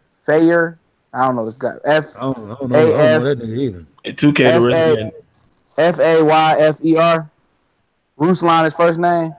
2K know that niggas. He just he know how to pronounce that shit. I know all them cats. So Yeah, I could tell you right now, out of that list, Ruslan Fafer is undefeated. I know he is. But a lot of those guys haven't fought anybody. There's going to be a lot of new names in this particular tournament and guys that are looking to put their name out there. So the favorite would be Glowacki, just because he's the former WBO cruiserweight champion. You know what I'm saying? Yeah. So I don't know, man. To me, this is a tournament of newcomers looking to put their name out there in the cruiserweight division. So I wonder if Usyk didn't put his name in there.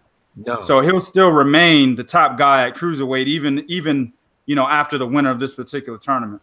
So I think it's a good thing. I was wondering how they were going to do it, because I was like, I like how the WBSS went back into the cruiserweight division, but to have the same guys in there again to run it back so soon, I'm not quite sure if that will actually do good in numbers as it did the first time around, or at least have the same success. But now that I hear that they're having a lot of guys that aren't really known, a lot of them are undefeated, like Fafer and Tabidi, and they're in there trying to get their names out there in the cruiserweight division. This is an excellent idea for WBSS. I think it'll do very well. All right, let me ask y'all fellas a question. Do you think the WBSS should be permanent yearly? And I mean, should it be a requirement? I know that might be a big thing to say yeah to, just because you shouldn't have to force a fighter or whatever. You shouldn't be able to force a fighter to fight somebody. But it seems like you get more accomplished, you get these better matchups when you go this route, as we seen last season, except for that damn middleweight tournament. That shit was garbage. But we see the junior welterweight, we see bantamweight. I think it's bantamweight. Shit, correct me if I'm wrong. But we got the cruiserweight. Do you think it should be mandatory that this tournament happens year in and year out? Maybe 147 get in on it, or something like that. Maybe not under the WBSS name, but you think Al Heyman or anybody else that's powerful, that got that kind of pull, should be able to, take this proposition to his whatever, weight class of fighters he has, and say, look, this is an opportunity to become, a household name and a multiple, belt holder? Let me ask you this. Are you saying that it should be mandatory that every champion of each division be in a tournament like this, or just some of the better fighters of the division? Champions. Yeah, I think it should. I think it should be mandatory that at least all 4 champions should participate. If you're saying that, then what I think you know what you're alluding to. You're saying that it should be mandatory by at the year's end, every year we should have an undisputed champion in all 17 divisions. I can dig that. I can dig it. That's something that boxing fans have been wanting for years now. For years. We're talking almost 100 years now. You know what I'm saying? So, I don't know, man. Probably not that long, because we didn't have a secondary belt until 1963. That's when I think the WBC came out. But before that was the NBA, which ended up turning into the WBA in 1921. So probably since 1963 on, fans really wanted that one champion in each division. So, hey, man, I agree. I don't think it can happen. I don't think it can. How about just take the 3 belts and just make it one? Let me save you trouble. I was gonna say that ain't happening neither, because and my next point was there's a lot of money on the line.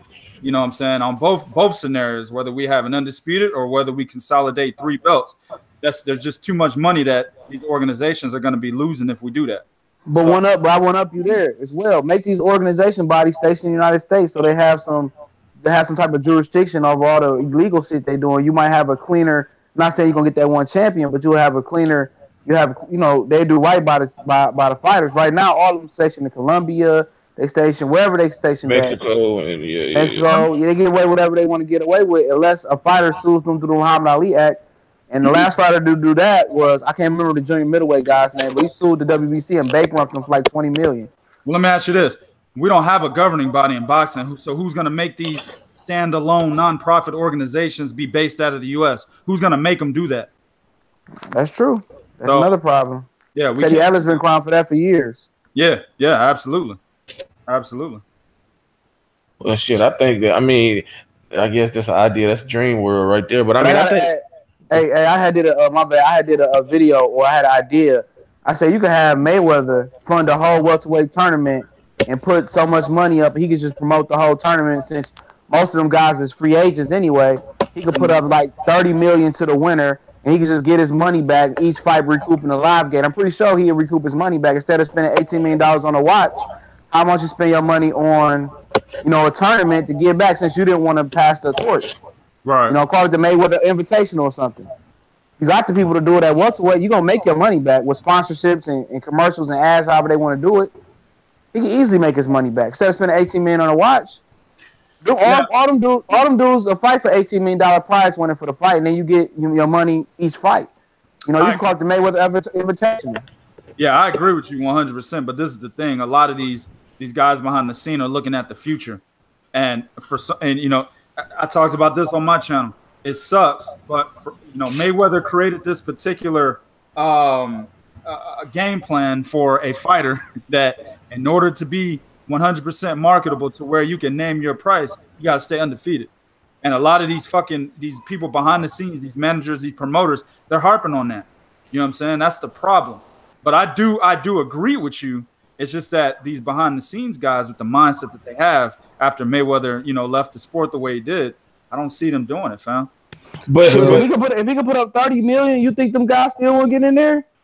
Well, first of all, $20 million. Well, yeah, no. I'm not saying those guys won't get in there. What I'm saying is, I'm looking at later on after the tournament, right? You've got, let's say, Errol Spence and Terrence Crawford are in there. Both those guys take losses.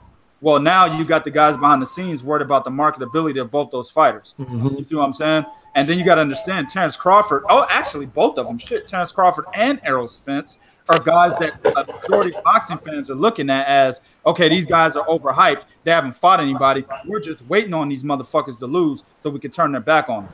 But you also have to look at. You also have to. Hold on, Bo. So if they're in that tournament and they lose, the people that are actually, let's say, they're thinking about what to do next with their futures, right? They got to make chess moves and 3 and 4 moves ahead for their fighters' careers.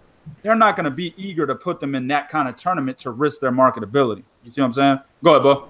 Now, what I was finna say is also another problem that you're also going to run into is you already have promoters looking at what's a super fight. Bob Arum has already declared Crawford versus Errol Spence is like Tommy Hearns versus Sugar Ray, Aaron Pryor, Duck and Leonard.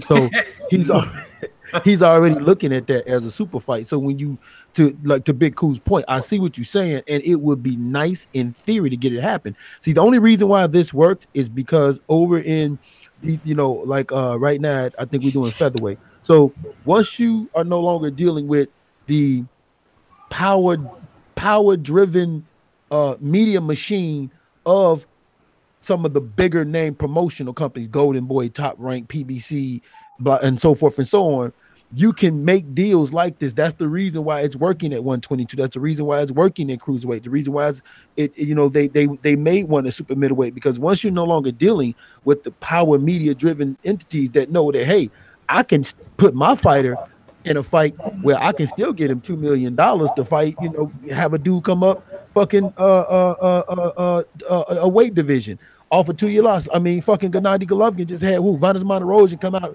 ain't fought in 2 years, come up and fight him, and he got what, $2.5 million for that shit.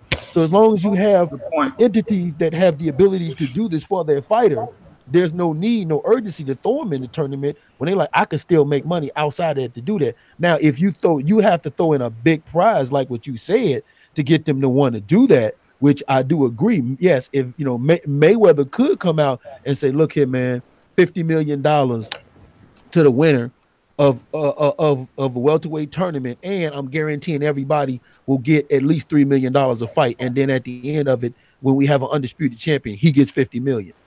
then yeah, hell yeah, everybody will jump in there and do their shit. But the problem is getting a motherfucker to be willing to say, well, hold on, wait a minute. I know you guaranteeing my fight at $3 million, but shit, I could probably get my fight at $2 million fighting this motherfucker I have come up 4 pounds. Yeah. But see, but to 2K point, because you know we all credit or blame, not all of us, but majority boxing fans and pundits around the world, they blame Floyd for, you know, the mentality of today's fight. Hold on. No, what I'm saying is, well, if everybody blaming Floyd for, you know, influencing these guys, couldn't Floyd, to 2K's point and CJ point, influence them to change that mindset?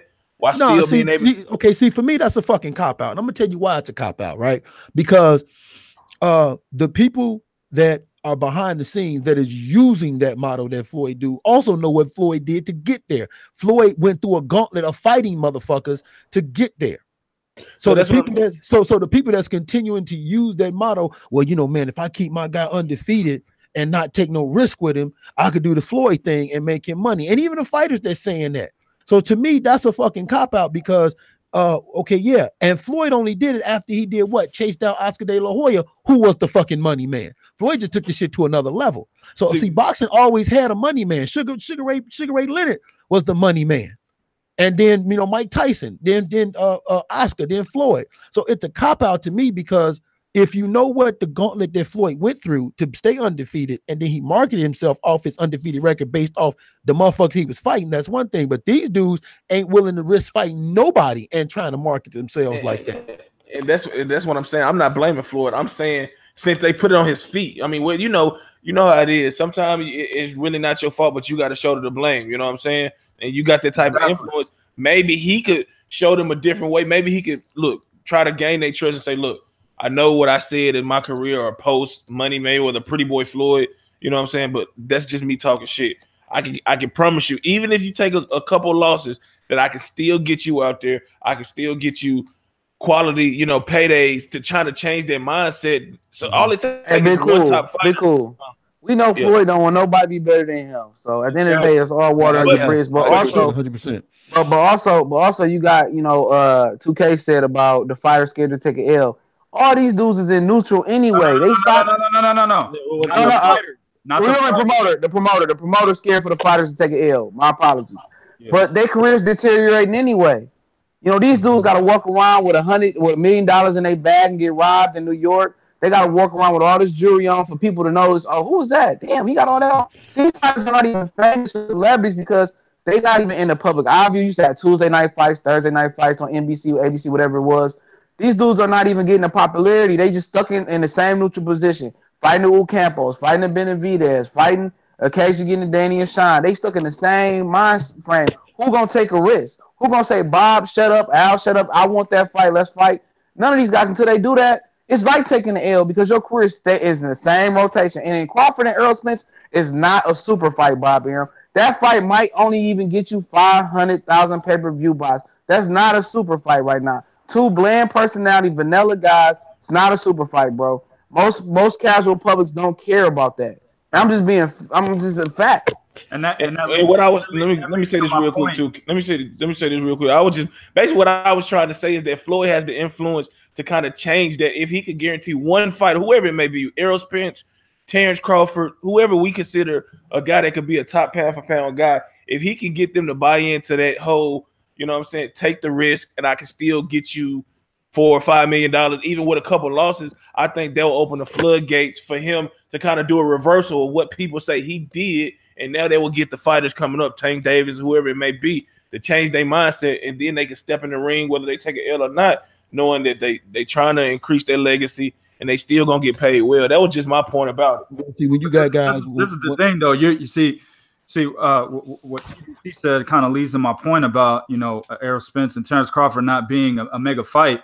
That's exactly why the businessmen behind both of those guys' careers would be hesitant to put them in this particular type of a tournament, right? If they lose, the little fan base that they do have is most likely going to turn their back on them. And then you got, you know, those guys are automatically inserted in the villain role. It's just what happens, man. You know what I'm saying? That happens. So those guys are already inserted there. You see a lot of these motherfuckers out there talking about well, Errol Spence ain't never fought nobody. Look at his nipples. You know what I'm saying? Yeah. That's just what's gonna happen. Terrence Crawford, yeah, he's an undisputed champion, but he ain't never fought nobody. That's just what's gonna happen. So these guys, you know, the business side, the business behind these guys, they understand that they need to be flawless. So they're going to be hesitant putting them in this kind of particular tournament. And also, what we're doing here on this panel, guys, is we're harping on a guy like Floyd Mayweather, who, you know, typically only gives a fuck about himself, is really going to put down money, you know, for the benefit of boxing in order to get a name put out of one of the divisions that he was the king of. I don't see him ever doing something like this for boxing. You know what I'm saying? You stole my point. Now, if the nigga gonna create a strip club for the welterweight division, he'll do that. You know what I'm saying? But y'all bitches gotta fight each other to get in this motherfucker. You know what I'm saying? But if it's for the benefit of the sport, Floyd Mayweather's not doing this, guys. So we're going to have to harp on, you know, some of the other entities in the sport that actually care about promoting the sport the way that we do, right? And those are the same people who are on the business side behind these fighters. That's why it's not going to happen. But my thing is also, but when are we going to turn back the attention to the promoters? Because we all mention, you know, these bland personalities, these guys that had these lack of opportunities. That's why they scared to step up, I guess, if that's what would be an excuse, because they won't have the opportunities if they take an L. Because the promoters ain't out here on social media for everybody to see. But what are promoters at then? You got to understand, like I said last time, on social media for everybody. But see, but that's why you got a team around sight, out of mind. You got a team around you, though. Man, it's 2018. If you don't got a person that is social media driven that can get their, you know, get your fighters out there in the spotlight and gain traction.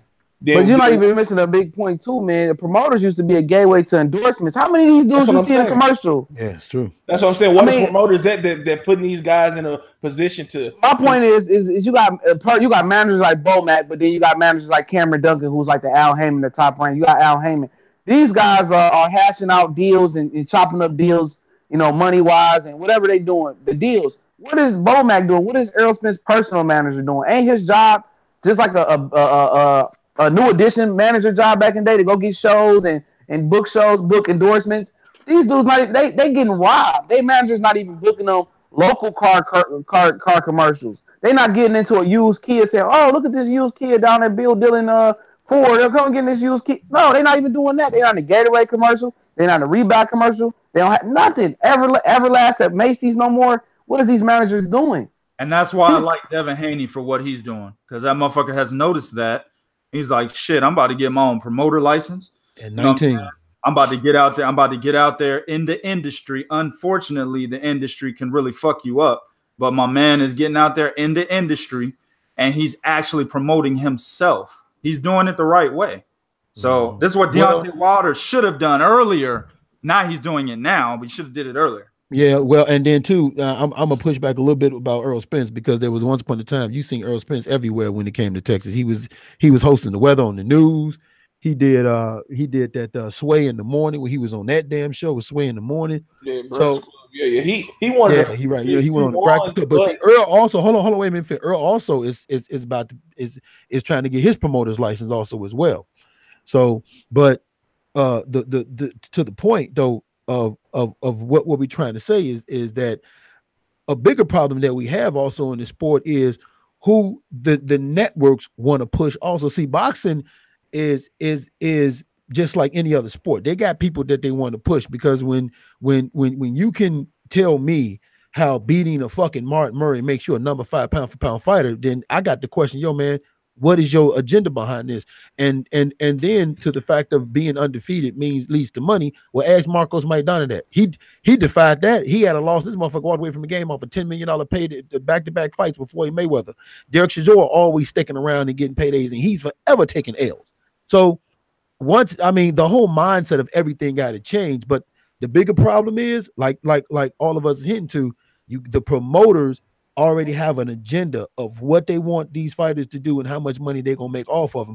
You had Jose Ramirez not enter the WBSS tournament. Now Maurice Hooker then pulled the fuck out, because now he gonna fight this guy he about to for lose X amount of dollars. He about to lose. He sold it. It's over. This shit's over. That's why I guess these fighters need to have their own agenda as well. You know what I'm saying? Hey, Bo, don't forget about Adrian Broner always taking L's. Yep, exactly. Yeah, that's another dude. So y'all motherfuckers still gonna come watch me fight. Y'all motherfuckers still gonna come watch me fight. He telling the truth though, you know what I'm saying? But maybe the fighters need to come up with their own agenda before they even enter. You know what I'm saying? Like LeBron James, not taking a little basketball. You know, he kind of figured out. You know what? I'm not gonna keep signing these 5-6 year extensions. So he signed a 2-year deal or 3-year deal with an option opt out after 2 years. So maybe these fighters need to go in with a mindset. Look, I signed a 4 or 5 fight deal with you. If everything going how I wanted to go, then I'll re-up with another 4 or 5 fight deal instead of just signing their soul over. But it's not that simple too as well. Bob Arum had Adrian Broner in his living room and showed him a bag of cash like he did David Benavidez. Benavidez took that $250K knowing he was under contract. But as far as you can sign a 5-fight deal with Top Rank, but once you get championship fights, it extends your contract. You know, and it's crazy boxing contracts. Once you kind of look into it, man, it's hard to look into. You really gotta, get with a lawyer that really knows all that. But from my understanding, boxing contracts is crazy. Like if you get a championship fight or if you unify titles, that can extend your contract 2 or 3 years. When the last time you heard about Terrence Crawford reading up with Top Rank? He's been with them for 14 to 15 fights. You haven't heard about it. Boxing contract, that's a whole nother topic. We ain't got the time for that. We can do a show on that. Me and 2K can go all day about that one. Yep. We didn't see some badass contract. Well, I think we started a good conversation. Hopefully, you know what I'm saying, we can see some change, man. It's just on all fronts with, fighters in the ring, managers, promoters outside of the ring, advisors, because, the sport has so much potential to get back to where it needs to be or it used to be, but greed and, all that shit is kind of holding it back. But be as it may, we get the good fights that we get every once in a while, and we'll be happy with that. You know what I'm saying? So I agree. That's the way it is. But you know what else though? You got to take into account, and motherfuckers might get mad at me. You got to take into account these casual fans, because casual fans will bag a fight that's bullshit, but a fight that's actually legit, they won't get behind. Because they don't know better, bro. They don't know better. They don't know what they watching. They just how do you tell me Mikey Garcia versus Robert Easton Jr. Does maybe 1 million, 2 million views, but fucking Gennady Golovkin versus Vladimir Erosion break a fucking record? Like what? You see what I'm saying? Like how do you that kind of logic don't make no sense. Also, I guess some of these fighters are being promoted. Like you said earlier, I think it was CJ or you. His promoters are doing the job. We see him in the Beats by Drake commercial and all the other shit. So of course he's out there. They familiar with him. He a guy with fair skin and he can knock you out. So he gonna draw that compared to a Mikey Garcia or Robert Easter Jr. who are skilled, but shit. And then the 2K's point about Floyd. The minute it looked like Andre Ward was going to eclipse this dude, he shitted on you. That's the crab in the bucket mentality. Yup. And also he shitted on Virgil Hunter. He ain't ever boxed before. He was shitting on Earl Spence. He needs to move up if he can't fight no fights. He shit on Gervonta Tank Davis all the time. I wouldn't want to be signing that clown, man. Remember, I be signing him. He even told Canelo not to fight Triple G in that first fight. Yep, he did. He sure did. Yeah, he definitely clips. Hey, my boy got a clip in one of his intros. That's Gervonta Tank Davis. Somebody asked him, "What would you rank Floyd?" What about? He said something about, I got one of the best guys in my corner, promoted by one of the best guys out there, Floyd Mayweather. Floyd said, "Hold on, one of the best. I'm the motherfucking best." He was like, "Yeah, the best." I said, "What?" Wait a minute. I'll take it even a step further. Remember Floyd said this? I could shut down Gennady Golovkin and Canelo Alvarez and just pick up the phone and make a phone call to Danny Garcia and shut that shit down. Yep. Floyd the ultimate simp ass, feminine ass nigga, but we big ups to him as a fighter. Hold on now. Be careful now. You know what I'm saying? That's 2K's air drinking buddy. It's yeah, I definitely don't see them niggas. I definitely don't see them. Drink eggs with me, man. I'm 220. That nigga's like 112. I don't know how big Floyd. He a little nigga, man. He too little. Bro. Yeah, that nigga That nigga 2K probably would have killed that nigga if they ever had a few minute conversation. You know what I'm saying? How Floyd is. So he would have had to have his bodyguards around me, man. Get that motherfucker out my gym. Get that bitch out my gym. Get that motherfucker out my gym. And you what he tell his daddy? He said, "I ain't no junior." That shit was funny as Oh fuck, yeah, man. I remember that. That sounds just like a female when you goddamn think about it. Cause you think back on that's some shit a female to say, but nah, but you know who's doing it right out in the UK, and the reason why I say this is because I seen an overflow of his followers on our Twitter page whenever we publish an article on him, and that's Prince Patel. I don't know if you guys know who that is, but this is a guy. He's 16-0. He's still a prospect. You know, he hasn't had no world title fights and nothing like that. But he's marketing himself as the new Prince Nassim Hamed. You know what I'm saying? And this motherfucker has a major mouth on him. You know what I mean? And he's gone on record. Trouble too. Yeah, I guess I was getting ready to say he's gone on record disrespecting. I believe it was Barry McGuigan, who, like I said earlier, is one of the more popular guys out there. Did it on television and got himself into trouble. But at the end of the day, he still surmassed a hell of a following out there, and he hasn't even done anything. You see what I'm saying? So, unfortunately for a lot of these fighters out there, and I don't want to make this shit politically incorrect or correct to anybody who's watching, but unfortunately for a lot of these fighters out there, you got to embrace the villain role. You know, this is the problem that Tim Bradley had, and this is why you see Tim Bradley no fucking more. It's not because Tim Bradley couldn't fight no more. It's because the motherfucker lost credibility and marketability at the same time, losing to Manny Pacquiao twice and basically sucking the nigga's dick on camera. That's what happened to Tim Bradley. You know what I'm saying? So if Tim Bradley would have embraced the villain role after he defeated Manny Pacquiao, as he was on par to do, you know, when Katz was like, nah, man, you lost this fight. Before he actually went back and watched film, he was like, dog, I won 8 rounds to 4. Then he went back and watched film, came back 2 days later. Well, you know, I could have lost. No, hold on. I'll go into a fight with Ruslan Tablatnikov and give my motherfucking life fighting a style that actually, you know, gets these fans behind me instead of fighting the way I should fight and allowing myself to be entered in the villain role so I can market myself better. You see what I'm saying? That's what happened to Tim Bradley. And this is what a lot of these fucking fighters need to do. You know, like I said, and I'll say it again, Deontay Wilder's doing it now, 40 fights in. He should have been doing it at fight number 1. Straight up. Yeah, because every time you look up that nigga trying to kill somebody or want them to see the kids to see him die or some shit. So, I mean, you got to do what you got to do, man. And, yeah, only you know your work and only you know what works for you. Because obviously these promoters and got nice and full, you know what I'm saying? And, hell, honestly, when you think about it, it shouldn't be so hard. Hell, if you looked up to Muhammad Ali, you know, and Floyd and Roy Jones, hell, these motherfuckers was always, you know, you can't see me, can't touch me, calling motherfucker coon and doing all that extra shit. So it should be something you embrace. You know what I'm saying? They gonna call you what they gonna call you anyway as a black man. So you might as well act like it. You know what I'm saying?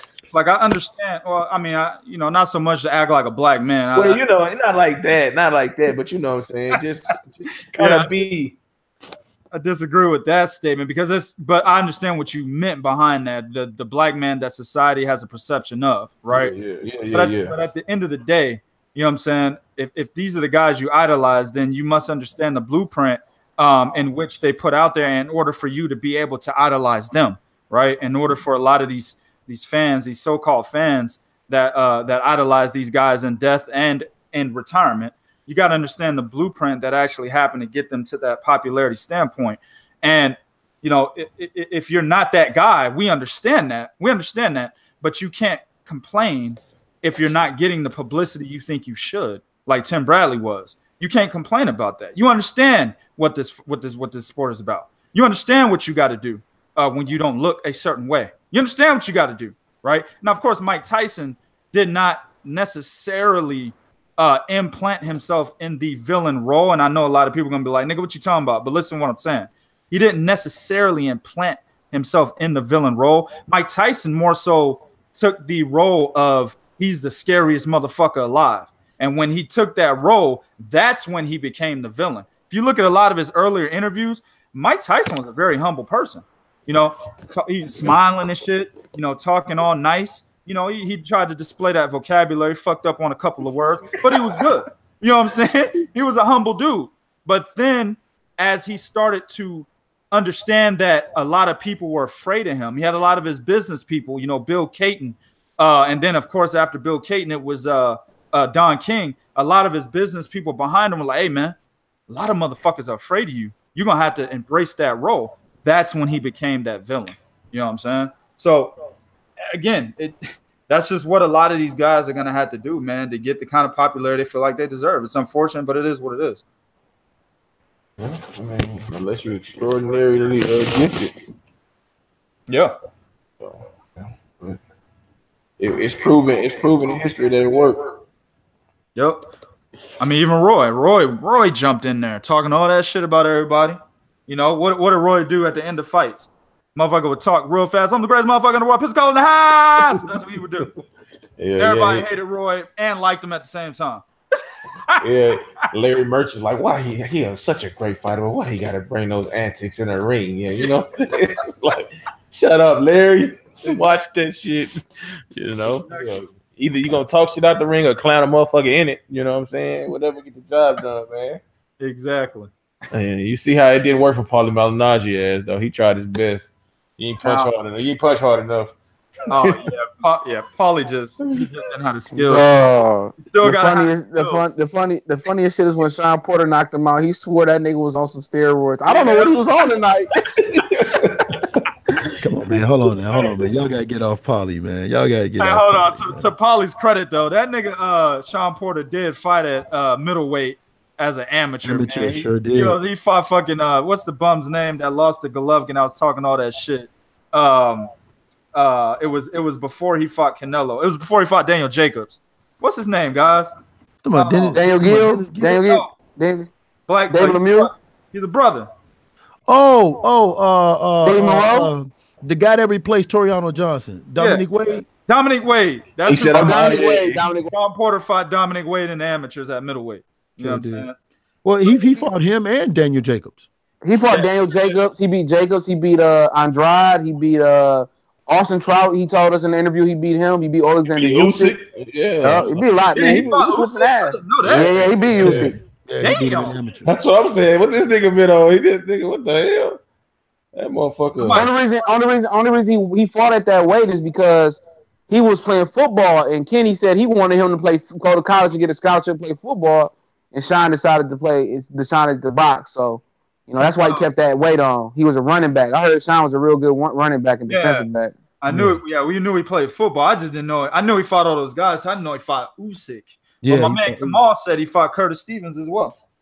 Yep. He was whooping people. Austin Trout told us that Anthony Peterson was the most feared dude in the amateurs. That he was just happy to go to distance with him. Remember that, Big Cool? Oh, yeah. That nigga was talking about that nigga was walking on. Lamont Peterson's brother? Yeah. He said that motherfucker was stopping everybody. Like, I don't know what happened professionally, but as an amateur, he said he was just happy to go to distance. He ran into Bam Bam, boy, and that motherfucker chin got tested, and he was like, you know what, I ain't as tough as I thought I was. That happens to a lot of amateurs, man. I mean, look at David Reed, look at Ali Harrison.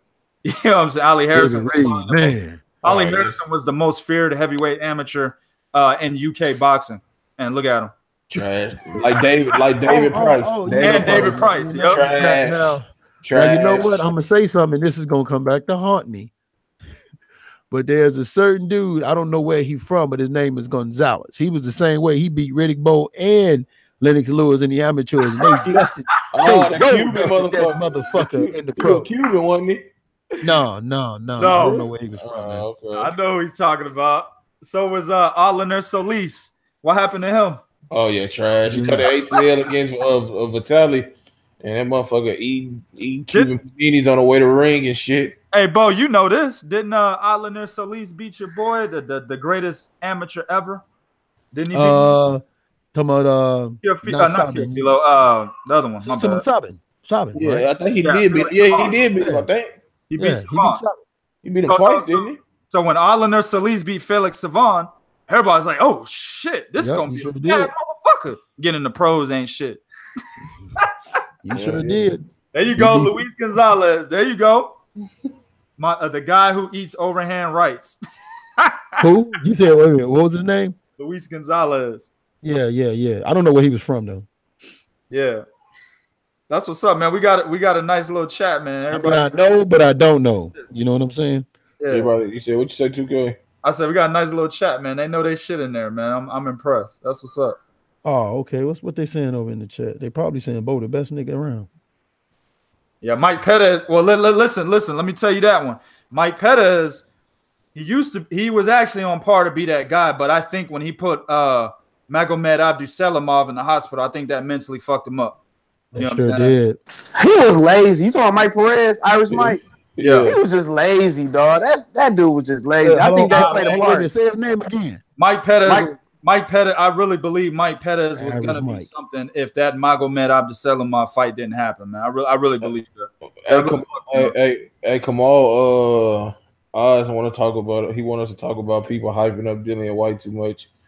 Shit, I mean, he is what he is. 2K did a funny ass video on the motherfucker when he said Wilder was ducking him. What you say with the motherfucker look like who from Stretch or one of them fucking Shrek, one of them fucking movies on skates. Man, that nigga at that time he had that motherfucking pencil lead haircut. He had that motherfucking, it was a box that went to a point and shit at that time.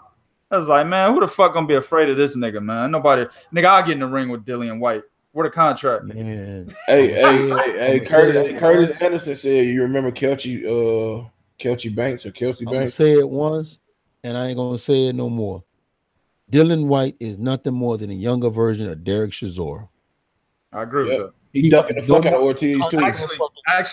Actually, I agree with that on a skill as far as what he's going to be able to accomplish. Now, we're talking about skill. I think Derek Chisora is a better counterpuncher than Dillian White. Dillian White don't do no type of setting niggas up or nothing. You know, the way Derek Chisora set up the French nigga he just beat, Carlos Takam.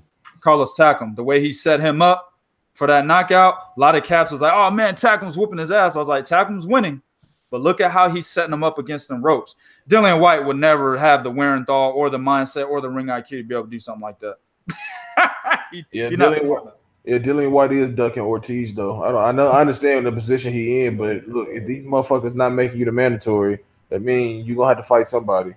Okay, well, here's the reality of it, because, you know, people like saying stupid ass shit to me, like him fighting Joseph Parker. It's called prize fighting. Well, the key word in prize fighting is prize. The ultimate prize in prize fighting is a fucking championship. So if you ain't being in fights that's putting you close to a title, then don't fucking talk to me about this dude fighting a Joseph Parker that already lost to Anthony Joshua. He had a fight with Ortiz. He had a fight with Kubrat Pulev that were title eliminators that put him in line to fight for a title. Bottom line, Lucas Brown and Robert Helenius, I'm sorry, y'all might not like to hear this. That never should have made you a fucking eliminator. Exactly. Now he salty because Fury and Wilder gonna fight. Talking about Fury a coward or Wilder a coward and Fury a clown. Like, dude, ain't nobody checking for your ass, bro. Tyson Fury retired was more relevant than this motherfucker. That's what I'm saying, bro. That's what I'm saying, man. Like, he needed to realize Eddie Hearn pimping his ass out. Eddie Hearn. He's a blocker. He's a blocker. Actually, him and Eddie Hearn not even his a promoter. He on like a fight-by-fight deal with Eddie Hearn, but he is promoting. He was trying to have White be the hitman for Anthony Joshua to handle the dirty work. But Dillian White ain't that good, man. He swing wild, and Wilder will body bag him. He need to go ahead and fight Dominic Brazil for the title eliminator, but that don't make no sense because you're going to fight Anthony Joshua in March anyway. We know Joshua ain't going to fight nobody but Dillian White again. So, you know, Dillian White, I respect his hustle. I respect him and his brother grind, how they built him up. But ultimately, man, you the coward. I mean, you did all. I mean, I wouldn't even put him in the same sentence with Luis Ortiz, you know. But you came out, you and Fat Baby Miller. Oh, he an old man. He a grandpa. Woo, woo, woo. But you ain't want to fight him, though. I knock him out in 3 rounds. Yeah, Big Baby Miller, another nigga, man. He another motherfucking nigga that I can't stand. He worse than Dillian White, bro. He ain't. Did you see that interview he did with Ness from the Boxing Voice? Him and Eddie Hearn, and he was like, what y'all think about Luis Ortiz? Eddie Hearn said, well, I like Luis Ortiz versus Jarrell Miller, and Big Baby Miller was like, I like what happened to Ortiz and Anthony Joshua. God, I was crying off that joint, bro. They legitimately shook of that dude, bro. The same 50. Rick Glosser say he 80 years old and all that crazy talk. Fight him. Same thing with Earl. If Earl is overrated, Danny Garcia, he ain't invincible. Fight him. Fight these guys. I'm tired of hearing the rip rap. Just fight them.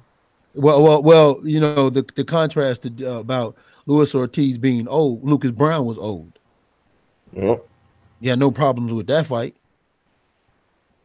You see what I'm saying? So you fought a Robert Helenius that ain't nothing.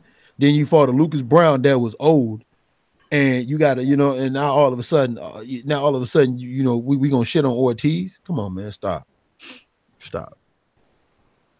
Because if they thought they could beat Luis Ortiz, they make that fight in a motherfucking heartbeat. Exactly. Didn't Eddie sign him and then drop him because he didn't want to put him in with AJ? Then he trying to re-sign him.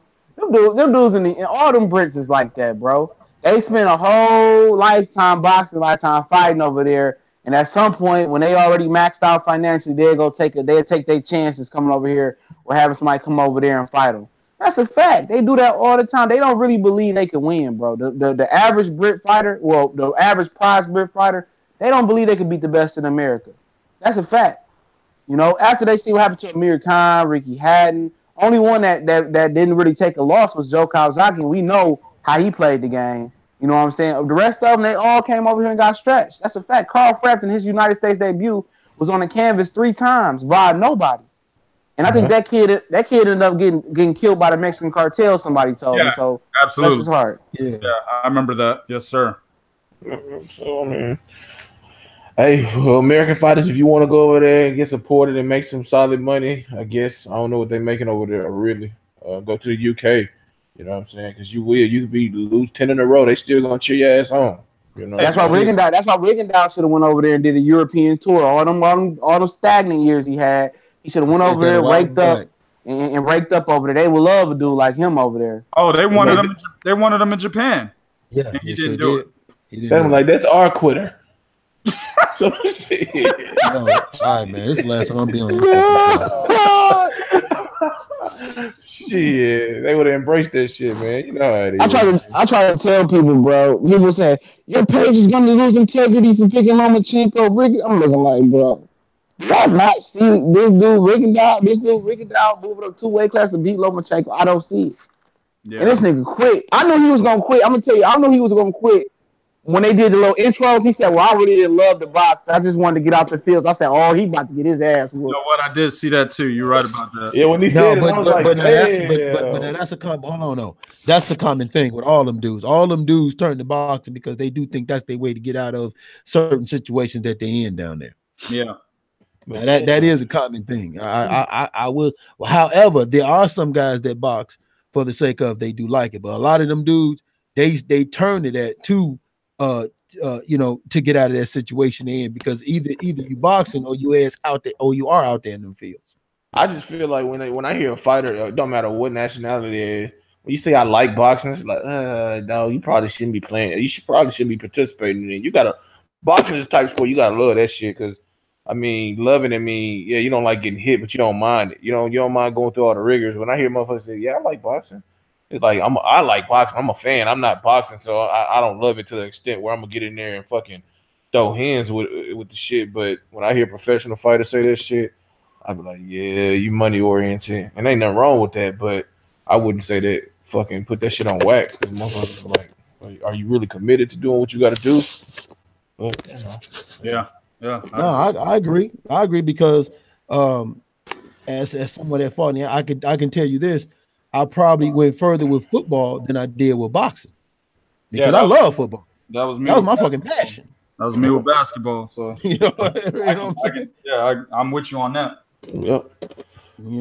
It's a difference between loving and shit. I mean, it's like a second. It's a passion, but it ain't no passion that you like. Oh, god damn, I gotta go to the gym today and get, what I'm saying, do all the extra shit that, compared to like 2K saying basketball and you saying football. It's just a different love. You know what I'm saying? And you gotta to play any sport or do anything, especially physically, you got to really love that shit, man. If not, you're gonna end up getting hurt, or you just ain't gonna be good as you can because you ain't committed to it.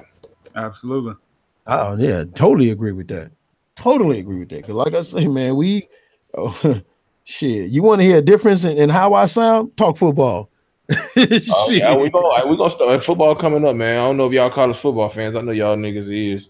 I mean, you a sorry ass Tennessee fan. We're gonna watch you cry all day on the book, man. Hey, look, we ain't talking about Tennessee right now. You know what I'm saying? You say college football? Hey, look, I said football. Look, Tennessee about to get in West Virginia's ass next weekend. Want to bet something on it? Want to bet something on it? Hey, I gotta find out who the starting quarterback is first. About to say, G, I just know who the starting quarterback is, and you might want to check out what replacements were made on that defensive front side. Hey, look, because I'm gonna tell you, I'm gonna take your money real quick.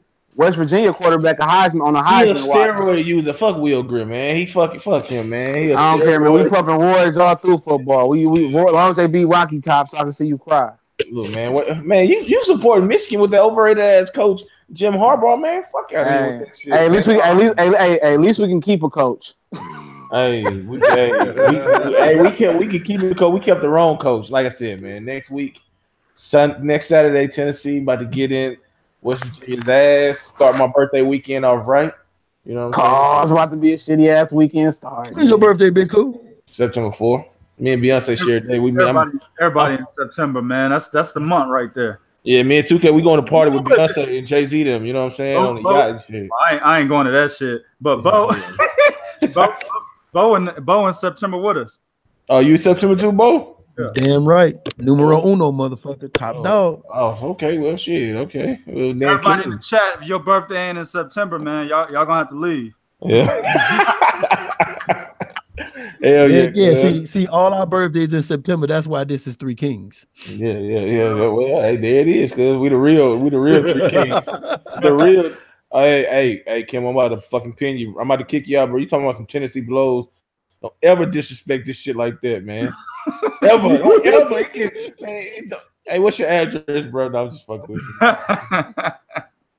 Nah, we did suck last year, man. We did suck like a motherfucker. You said Washington go upset Auburn. Probably. I can see that. You know what I'm saying? Who you rock with, 2K? Who? In college football? Yeah. Man, you already know, man. Where do I live? I know. I'm saying which Texas team? You got Texas Tech, Texas A&M. Man, none of them other Tech motherfuckers. Nah, you already know. The one Texas team that matters in Texas. Oh, okay. All right. Texas A&M? Nah, hell nah. Texas A&M. Texas A&M they just got on the map. Oh, so are you talking about the orange, burnt orange Texas? The real UT. See, I used to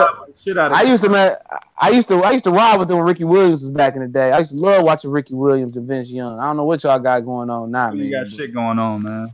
Hey, I think old boy, what's the coach's name? I forget his name. Oh, you on Mitch Mustang? Is it Mustang the coach down there? No, it ain't him, is it? Yeah. It is? All right.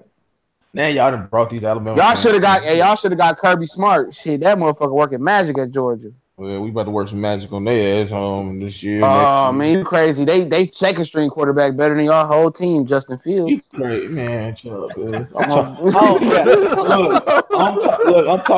repping my team to the end. I don't give a fuck. We know. I ain't gonna talk that much shit this year. I gotta see it. But West Virginia, you're gonna be repping the Tennessee Titans too, huh? Oh hell yeah, Tennessee. Y'all got a good team. Yeah, a good team. The preseason we ain't looking so good, but it is. That preseason. Preseason on Memphis. No, I'm from Alabama, bro. Look, man, I'm gonna say this story last time. Look, I'm from Alabama, born and raised. I stay in Alabama, but I was watching football with my pops when I first got introduced to it. He was watching Tennessee. That was his team. That was my team, and the rest is history. So blame him for the love of Tennessee. Yeah, you gotta be kidding, man. Hey, man. Yeah. Bro, I know you don't rock with Illinois University, do you, bro? Hell right. No. Northwestern. But I do like the Big Ten. Yeah, for sure. I do like the Big Ten, man. To be real with you, I'm more of a conference guy, man. I don't really rock with a team. But yeah, I watch the conference. I like Big Ten. I like Big Ten, but SEC football so damn good, bro. You can't help but watch that shit. Yeah, the only I can't lie. Big Ten and SEC is the other two I watch. The only team that I have in any sport, and that's just because I liked them when I was a kid is the Chicago Bears. Y'all niggas don't say nothing. You know what I'm saying? That's we didn't sweat them niggas so many years in a row. We sorry as fuck too, but we stay whooping their ass, man. They beat us one time in like 4 years, the Detroit Lions. I'm enjoying whooping y'all ass. But this year y'all got a squad though. Allen Robinson, that's my man's though. He from the D. Squad, the Bears? That's my man. Hell yeah. If y'all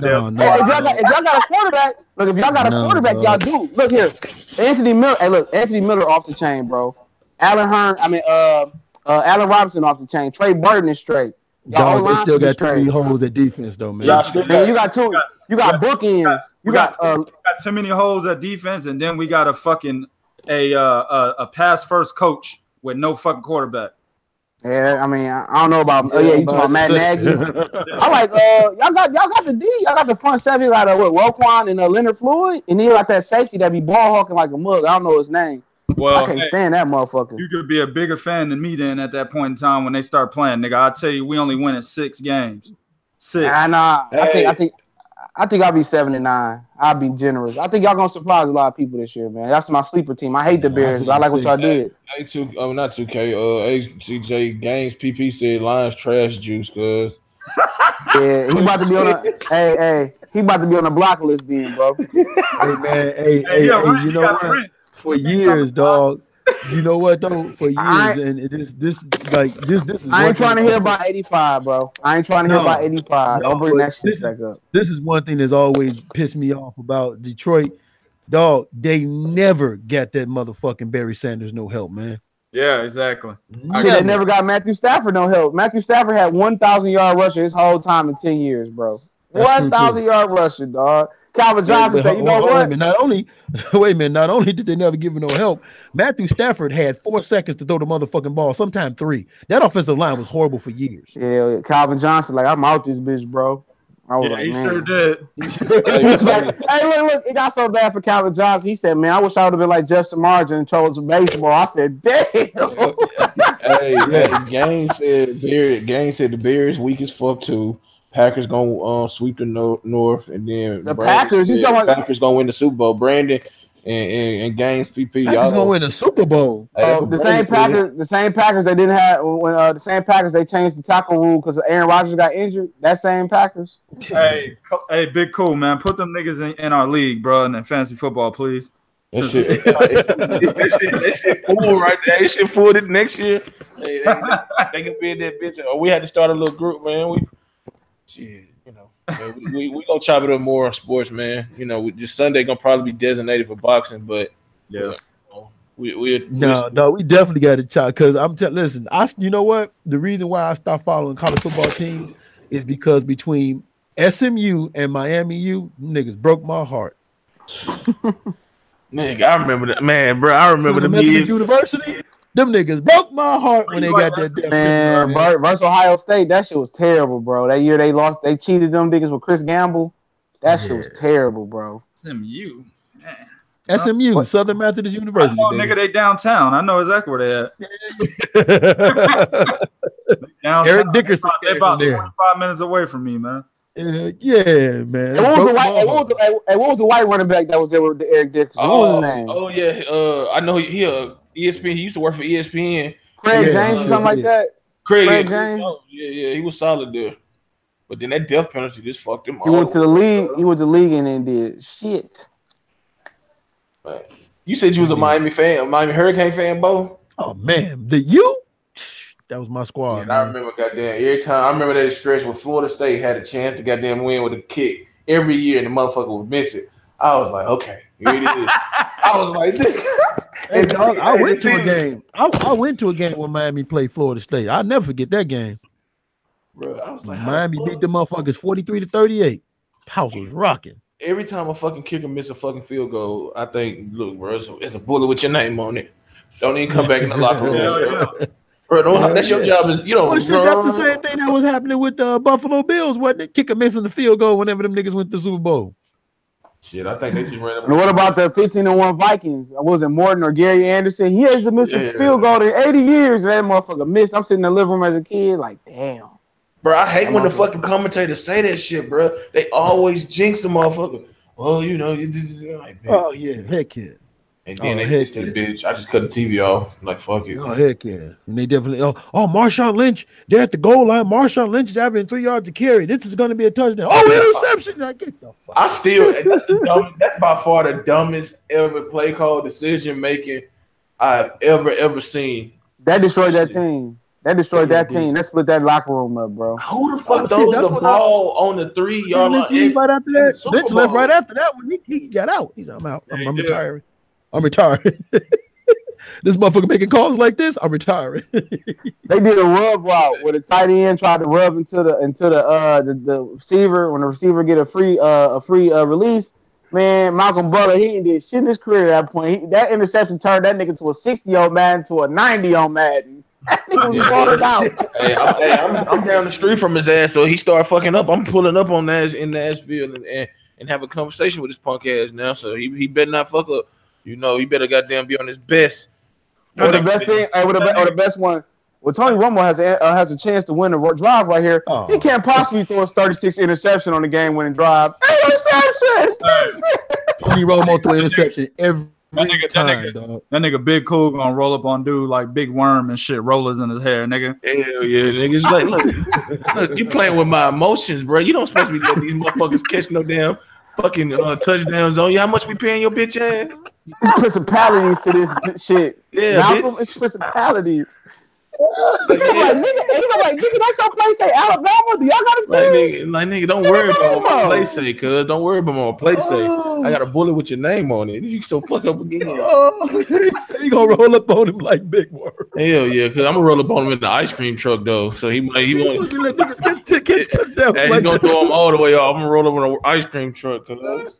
I got a little straight team down there, but I got to roll with the Texans in that division, bro. Man, fuck, man. Look, man, you know Deshaun Watson. You know Deshaun Watson 5. You know he's 5, bro. I'm drafting that nigga just if he available.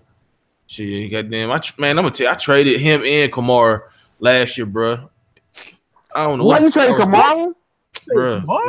Man, I know it was. Man, it was early before he got to going like that though. I was like, when AP was still there. When AP was still there. Yeah, I gotta see if I'm a part of that fantasy football thing you got. Nah, I told your old ass to goddamn accept the invitation. I got two. Why don't you open it up? You can put 2 more people in there as long as it's even. Nah, I ain't gonna do the money league. I ain't gonna do the money league one because I'm gonna keep it at 12. But I will open it up for the free league I got going on, Bo. Yeah, if you want to do that. Yeah. No, I don't do shit free. You got to pay me for anything. He accepted the other guy instead of you, bro. Nah. I don't even know what other guy would. Shit, these niggas might not. These niggas that ain't paying hell. You should. What you playing on? What you playing on? I'm just playing 20, man. I'm up there anyway. No, what's your platform you playing on? ESPN. Oh, you should have did Yahoo. Yahoo take the money for you. That's what I do is Yahoo. Yeah, Yahoo take your. They handle the money and they know. Can you pay? That shit ain't gonna start till that nigga pay. Yep. Yeah, well, shit, I got everybody's shit. I know 2K gonna give me before the draft or whatever, but you know what I'm saying? I ain't worried about that nigga. These other niggas that I got pretty much everybody's money except 2K. That nigga named Dale. Yeah, I play FanDuel. Made a true statement right here. What is this? Games PP. He said Steelers will lose in week 1 to the Browns. Steelers always lose to a weak team. Yeah, he right. For whatever reason, the Marks always start out losing to the weak teams and they get hot in the second half. They said, they want to know, y'all think Washington gonna stay healthy? That's what Kim Oz asked. Who gonna stay healthy? They want to know. I hope so, man. Because me too. I picked up Deshaun Watson last year in the last year fantasy football league. Picked him up out of the free agency. That nigga gave me 30 plus every fucking game almost, dog. And then broke your heart when he let. If you pick Deshaun Watson, you got to get Will Fuller at least if you don't get Hopkins. Him and Will Fuller, dude. Yep. Dog, him and Will Fuller was the greatest deep ball connection, bro. Like they won't be doing shit the whole game. Third quarter, you see 30, 40 points light up on your screen. Like, hell yeah. Yeah. Now hold on, wait a minute. What the fuck is this, Bryant? He turned down the $5 million offer from what is this, Bryant, man? He turned down a $5 million offer from the Browns and shit. That nigga wagging away, bro. Yeah, he's done. That nigga buck dancing ass. Absolutely. Yeah, he hit his moment too. I can't get down with that nigga like that. Oh my mama. Yeah. He hit his mom and shit. But yeah, I can't fuck with that nigga like that. But regardless of that nigga was whack last year. I had him on my team last year, man. I was getting ready to release that nigga. It was so bad. I remember we did a show and you was talking about that nigga. All I needed was like 1.5 points. This nigga can't even do that for me. Yeah, no shit. Yeah, nigga, just give me a motherfucking catch for 10 yards, nigga. Damn. Still, Kurt Anderson still is going 12-4. Take Michigan Kimmel said. Oh no, I gotta see they plus schedule. 5 plus 1.5 against Notre Dame for Michigan. Oh no, that's gonna be a good ass game here. Hey man, you It's might gonna need be to no do good another- game. We You probably might gonna get blew out, or we gonna win big. Either one of the two. What'd you say, too good? We gonna either need to get do blew another out or win day. big. You might need to do another day, or you talking about other sports, man? Or Hell another show day. Yeah, let's do Tennessee Volunteers versus West Virginia live commentary. Yeah. Shit, we can Hell do that. yeah. I'm down. Oh shit, man. I just want to be here to tell jokes. Look, man, I'm gonna tell you, I'm gonna end that bitch. If we get blown out, I'm ending that bitch. I don't care what none of y'all niggas. Oh man, West Virginia is up 51-0. It looks like the Georgia Bulldog game last year. I'm be like, my hand hurt. Now hold on. Now wait a minute. Now hold on. Now wait a minute. Now you can come back. You can come back. You can come back from being up that high. It happened to the Houston Oilers. Y'all remember that? Nigga, Tennessee. I already look. Tennessee, my squad. I know we ain't built like that. Not against West Virginia. We get down by 21. It's a wrap. So, Shea Peterson, that quarterback of Michigan, is the truth, man. Who's true? Shea Peterson. No, Shea Patterson. That quarterback of Michigan is the truth. He can play though. He can play. Hey, we gonna play. No, come on, hey, I'm finna he better than all the other quarterbacks. We had Wilton Spate and Ork Horney. Bro, when we lost to Ohio State, before you wrap it up, and Wilton Spate was giving the game up, and I thought Ohio State didn't get that first down. Man, everybody left the room. I was mad. I was breaking shit and shit, man. I can't stand, man, when we lose to Ohio State. Like 55 years in a row, man. Like, god damn, can we get one? Y'all should have had that bitch. But yeah, man, y'all hit that like button and subscribe button, man. Go check out everybody up here. 2K from the Prodigy of Boxing Talk, CJ Box Clinic, and more. Both from True Fact Sport Talk. Check out 3kingsboxing.com, most importantly, for your latest and greatest updated, unfiltered, and unbiased boxing news and information. I'm a writer, board writer, 2K the lead, site architect, the owner, and that nigga do occasional writing and shit. So, and like I said, CJ be grinding with the videos. Check us all out, man. We're gonna be back here next Sunday as well. So get used to seeing us, you know what I'm saying? And watch y'all mouth when they come to Tennessee. You know what I'm saying? Trash them other niggas teams.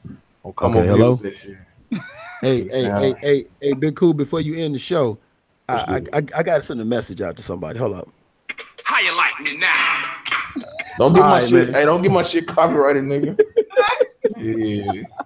All right, man. We got this bitch though, man. Till next Sunday, man. 7 o'clock. We'll see y'all, man.